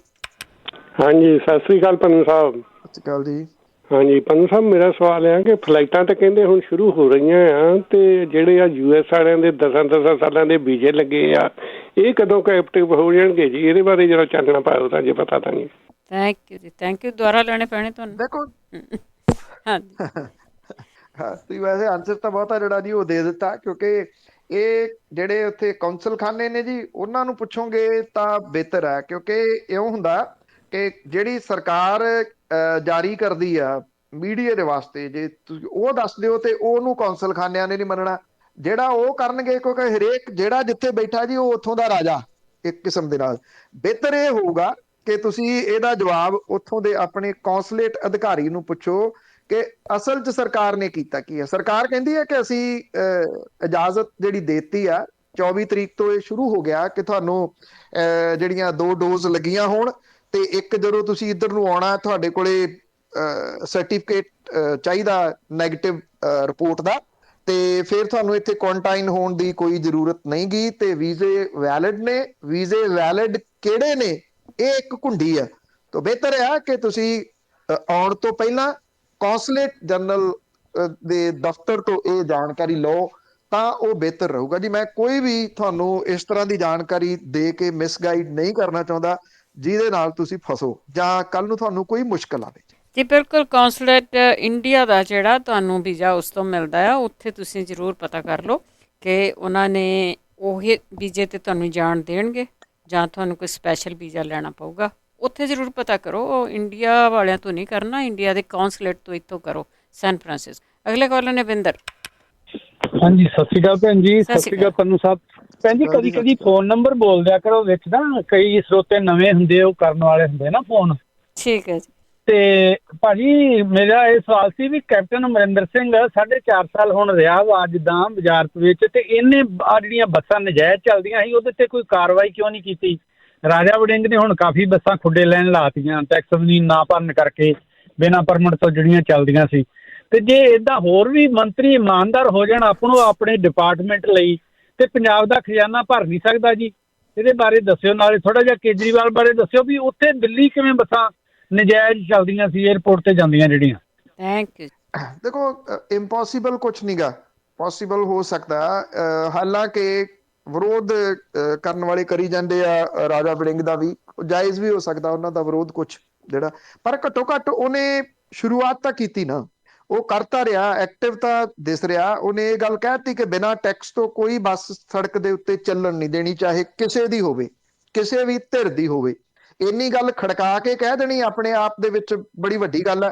54 ਲੱਖ ਰੁਪਈਆ ਰੋਜ਼ ਦੀ ਐਕਸਟਰਾ ਮਨੀ ਅਰਨ ਕਰਨੀ ਸ਼ੁਰੂ ਕੀਤੀ ਆ PRTC ਪਨਬੱਸ ਰੋਡਵੇਜ ਨੇ। 54 ਲੱਖ ਰੁਪਈਆ ਐਕਸਟਰਾ, ਇਹ ਕੋਈ ਛੋਟੀ ਮਨੀ ਨਹੀਂ, ਛੋਟਾ ਅਮਾਊਂਟ ਨਹੀਂ ਗਾ, ਬਹੁਤ ਵੱਡਾ ਇਹ ਅਮਾਊਂਟ ਹੈ। ਕਿਉਂ ਨਹੀਂ ਕਰ ਸਕੇ 4.5 ਸਾਲ? ਉਹੀ 75-25, ਕਿਉਂਕਿ ਬੱਸਾਂ ਕਿਹਦੀਆਂ ਨੇ? ਪ੍ਰਾਈਵੇਟ ਬੱਸਾਂ ਕਿਹਦੀਆਂ ਨੇ? ਜਿਹੜੇ ਟਰਾਂਸਪੋਰਟ ਮੰਤਰੀ ਪਹਿਲਾਂ ਰਹੇ ਨੇ ਉਹ ਹੁਣ ਵੀ ਮੰਤਰੀ ਨੇ ਕਾਂਗਰਸ ਦੇ ਵਿੱਚ, ਜਵਾਬ ਤਾਂ ਉਹਨਾਂ ਨੂੰ ਦੇਣਾ ਚਾਹੀਦਾ ਨਾ। ਇਹ ਕੋਈ ਸਰਕਾਰ ਥੋੜੀ ਬਦਲੀ ਹੈ ਜੀ, ਇਹ ਤਾਂ ਮੁੱਖ ਮੰਤਰੀ ਬਦਲਿਆ ਨਾ, ਉਸੇ ਪਾਰਟੀ ਦਾ, ਪਾਰਟੀ ਦੀ ਸਰਕਾਰ ਨਹੀਂ ਬਦਲੀ। ਇਸ ਕਰਕੇ ਤੁਸੀਂ ਇਹ ਨਹੀਂ ਕਹਿ ਸਕਦੇ ਕਿ ਇਹਦੀ ਜਵਾਬਦੇਹੀ ਨਹੀਂ। ਜਵਾਬਦੇਹੀ ਮੌਜੂਦਾ ਸਰਕਾਰ ਦੀ ਵੀ ਬਣਦੀ ਆ। ਜਿਹੜੀ ਤੁਸੀਂ ਗੱਲ ਪੁੱਛੀ ਦਿੱਲੀ ਵਾਲੀ, ਮੈਂ ਪਹਿਲਾਂ ਵੀ ਕਲੀਅਰ ਕੀਤੀ ਹੈ ਕਿ ਜਿਹੜਾ ਪਰਮਿਟ ਹੈ ਇਹ ਟੂਰਿਸਟ ਪਰਮਿਟ ਦੇ ਉੱਤੇ ਬੱਸਾਂ ਚੱਲਦੀਆਂ ਨੇ। ਟੂਰਿਸਟ ਪਰਮਿਟ ਦੇ ਵਿੱਚ ਇਹ ਹੁੰਦਾ ਕਿ ਮੰਨ ਲਓ ਦਿੱਲੀ ਏਅਰਪੋਰਟ ਤੋਂ ਚੁੱਕੀ ਤੇ ਅੰਮ੍ਰਿਤਸਰ ਤੱਕ ਜਾਣੀ ਆ, ਉਹ ਰਸਤੇ ਦੇ ਵਿੱਚ ਕਿਤੋਂ ਨਾ ਸਵਾਰੀ ਚੁੱਕ ਸਕਦੇ ਆ ਨਾ ਸਵਾਰੀ ਲਾ ਸਕਦੇ ਆ, ਇਹ ਕਹਿੰਦਾ ਟੂਰਿਸਟ ਪਰਮਿਟ। ਇਹ ਟੂਰਿਸਟ ਪਰਮਿਟ ਦੇ ਉੱਤੇ ਹੁਣ ਜਿਹੜੀਆਂ ਬਾਦਲ ਪਰਿਵਾਰ ਦੀਆਂ ਬੱਸਾਂ ਚੱਲਦੀਆਂ ਨੇ ਉਹ ਅੰਮ੍ਰਿਤਸਰ ਤੋਂ ਚੱਲਦੀਆਂ, ਅੰਮ੍ਰਿਤਸਰ, ਜਲੰਧਰ, ਬਿਆਸ ਉੱਥੋਂ ਚੁੱਕਦੇ ਆ, ਫਗਵਾੜੇ ਤੋਂ ਚੁੱਕਦੇ ਆ, ਲੁਧਿਆਣੇ ਤੋਂ ਚੁੱਕਦੇ ਆ, ਸਾਹਨੇਵਾਲ ਤੋਂ ਚੁੱਕਦੇ ਆ, ਖੰਨੇ ਤੋਂ ਚੁੱਕਦੇ ਆ, ਰਾਜਪੁਰੇ ਤੋਂ ਚੁੱਕਦੇ, ਸਾਰੇ ਜਗ੍ਹਾ ਤੋਂ ਉਹ ਸਵਾਰੀਆਂ ਚੁੱਕਦੇ ਆਉਂਦੇ ਆ ਤੇ ਲਾਉਂਦੇ ਜਾਂਦੇ ਆ, ਕਿਉਂਕਿ ਇਹ ਸਰਕਾਰੀ ਆ PRTC। ਤੁਹਾਨੂੰ ਥੋੜਾ ਜਿਹਾ ਇਹ ਸਮਝਣਾ ਪਊਗਾ, ਸਰਕਾਰ ਜਿਹੜੀ ਆ ਸਰਕਾਰੀ ਤੌਰ ਦੇ ਉੱਤੇ ਉਹ ਹੇਰਾ ਫੇਰੀ ਨਹੀਂ ਕਰ ਸਕਦੀ। ਸਰਕਾਰ ਨੂੰ ਚਲਾਉਣ ਵਾਲੇ ਹੇਰਾ ਫੇਰੀ ਕਰਦੇ ਆ, ਇਹਦੇ 'ਚ ਕੋਈ ਸ਼ੱਕ ਨਹੀਂ, ਇਹ ਤਾਂ ਨੰਗਾ ਚਿੱਟਾ, ਪਰ ਕਾਗਜ਼ਾਂ ਦੇ ਵਿੱਚ ਹੇਰਾ ਫੇਰੀ ਉਹ ਨਹੀਂ ਕਰ ਸਕਦੀ ਸਰਕਾਰ। ਹੁਣ ਸਰਕਾਰ ਇਹ ਗੱਲ ਨਹੀਂ ਕਹਿ ਸਕਦੀ ਕਾਗਜ਼ਾਂ ਦੇ ਵਿੱਚ ਕਿ ਸਾਡੇ ਕੋਲੇ ਟੂਰਿਸਟ ਪਰਮਿਟ ਹੈ ਤੇ ਅਸੀਂ ਥਾਂ ਥਾਂ ਦੇ ਉੱਤੋਂ ਸਵਾਰੀਆਂ ਚੁੱਕਾਂਗੇ, ਉਹ ਲੀਗਲੀ ਗਲਤ ਹੋ ਜਾਊਗਾ।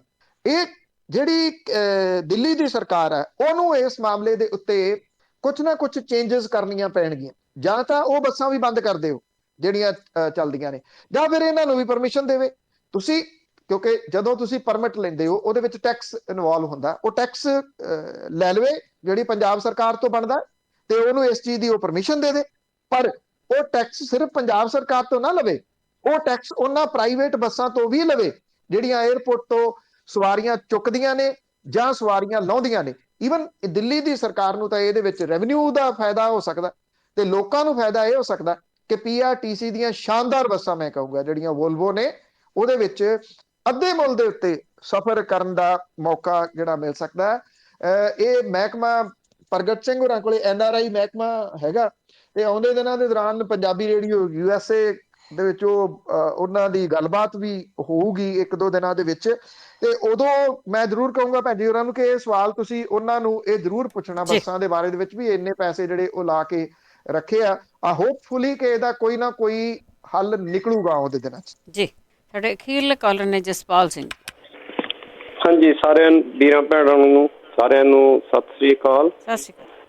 ਤੇ ਮੈਂ ਪੰਨੂ ਸਾਹਿਬ ਤੋਂ ਪੁੱਛਣਾ ਸੀ ਕਿ ਇੱਕ ਜਦੋਂ ਲਖੀਮਪੁਰ ਖੀਰੀ ਦੀ ਘਟਨਾ ਤੋਂ ਬਾਅਦ ਆਪਣੇ 5 ਸਿਪਾਹੀ ਜਿਹੜੇ ਤੇ ਸੂਬੇਦਾਰ ਸਾਹਿਬ ਉਹਦੇ ਵਿੱਚ ਕਸ਼ਮੀਰ ਦੇ ਵਿੱਚ ਮਾਰੇ ਗਏ ਸੀ। ਕੀ ਉਸ ਵੇਲੇ ਟੈਰੋਰਿਸਟ ਵੀ ਕੋਈ ਉਹਨਾਂ ਨੇ ਮਾਰੇ ਸੀ ਜਾਂ ਇਹ ਸਿਰਫ ਇਹੀ ਮਾਰੇ ਗਏ ਸੀ? ਜੇ ਇਹੀ ਇਕੱਲੇ ਮਾਰੇ ਗਏ ਸੀ ਤਾਂ ਮੈਨੂੰ ਇਉਂ ਲੱਗਦਾ ਕਿ ਇਹ ਹੋ ਸਕਦਾ ਕਿਸੇ ਸਾਜ਼ਿਸ਼ ਅਧੀਨ ਇਹਨਾਂ ਨੂੰ ਮਾਰਿਆ ਗਿਆ ਹੋਵੇ। ਹਾਂਜੀ, ਇਹ ਪੁੱਛਣਾ ਸੀ ਕਿ ਕਿੱਦਾਂ ਇਹ ਗੱਲ ਕਿਸ ਤਰ੍ਹਾਂ ਹੈ, ਥੋੜਾ ਜਿਹਾ ਚਾਨਣਾ ਪਾਓ। ਥੈਂਕ ਯੂ ਜੀ, ਥੈਂਕ ਯੂ। ਦੇਖੋ, ਜਦੋਂ ਇਹ ਅੱਤਵਾਦੀ ਹਮਲਾ ਦੱਸਿਆ ਗਿਆ ਸੀ, ਅੱਤਵਾਦੀ ਹਮਲੇ ਦੇ ਵਿੱਚ ਮਾਰੇ ਗਏ ਆ, ਜਿਹੜਾ ਤੁਹਾਡਾ ਪੁਆਇੰਟ ਹੈ ਉਹਦੇ ਮੁਤਾਬਕ ਨਹੀਂ, ਇਸ ਹਮਲੇ ਦੇ ਵਿੱਚ ਕੋਈ ਅੱਤਵਾਦੀ ਨਹੀਂ ਸੀ ਮਾਰਿਆ ਗਿਆ। ਬਾਅਦ ਦੇ ਵਿੱਚ ਹੋਏ ਵੱਖੋ ਵੱਖਰੇ ਥਾਵਾਂ ਦੇ ਉੱਤੇ ਐਕਸ਼ਨ ਦੇ ਵਿੱਚ ਜ਼ਰੂਰ ਇਹ ਦਾਅਵਾ ਕੀਤਾ ਗਿਆ ਕਿ ਉਹਨਾਂ ਨੂੰ ਮਾਰ ਕੇ ਸੁੱਟ ਲਿਆ ਗਿਆ ਜਿਨ੍ਹਾਂ ਨੇ ਇਹ ਹਮਲਾ ਕੀਤਾ ਸੀਗਾ ਇਸ ਟੁਕੜੀ ਦੇ ਉੱਤੇ। ਪਰ ਉਸ ਵੇਲੇ ਜਦੋਂ ਇਹ ਮੁਕਾਬਲਾ ਹੋਇਆ, ਜਦੋਂ ਇਹ ਸ਼ਹੀਦ ਹੋਏ ਆ, ਉਸ ਵੇਲੇ ਕੋਈ ਅੱਤਵਾਦੀ ਉਸ ਹਮਲੇ ਦੇ ਵਿੱਚ ਨਹੀਂ ਸੀ ਜੀ। ਬਹੁਤ ਧੰਨਵਾਦ ਬਲਤੇਜ ਪੰਨੂ ਜੀ। ਮਿਹਰਬਾਨੀ ਜੀ, ਧੰਨਵਾਦ ਜੀ, ਸਤਿ ਸ਼੍ਰੀ ਅਕਾਲ। ਸਤਿ ਸ਼੍ਰੀ ਅਕਾਲ ਜੀ। ਤੇ ਸਰੋਤਿਓ, ਇਸ ਸਨਮਾਨ ਬਲਤੇਜ ਪੰਨੂ ਜੀ ਖਬਰ ਤੇ ਨਜ਼ਰ ਪ੍ਰੋਗਰਾਮ ਦੇ ਵਿੱਚ ਹੁਣ ਇਸੇ ਦੇ ਨਾਲ ਸਾਡਾ ਪ੍ਰੋਗਰਾਮ ਇੱਥੇ ਸਮਾਪਤ। ਬਲਵਿੰਦਰ ਕੌਰ ਵੱਲੋਂ ਆਪ ਸਭ ਨੂੰ ਪਿਆਰ ਭਰੀ ਸਤਿ ਸ਼੍ਰੀ ਅਕਾਲ।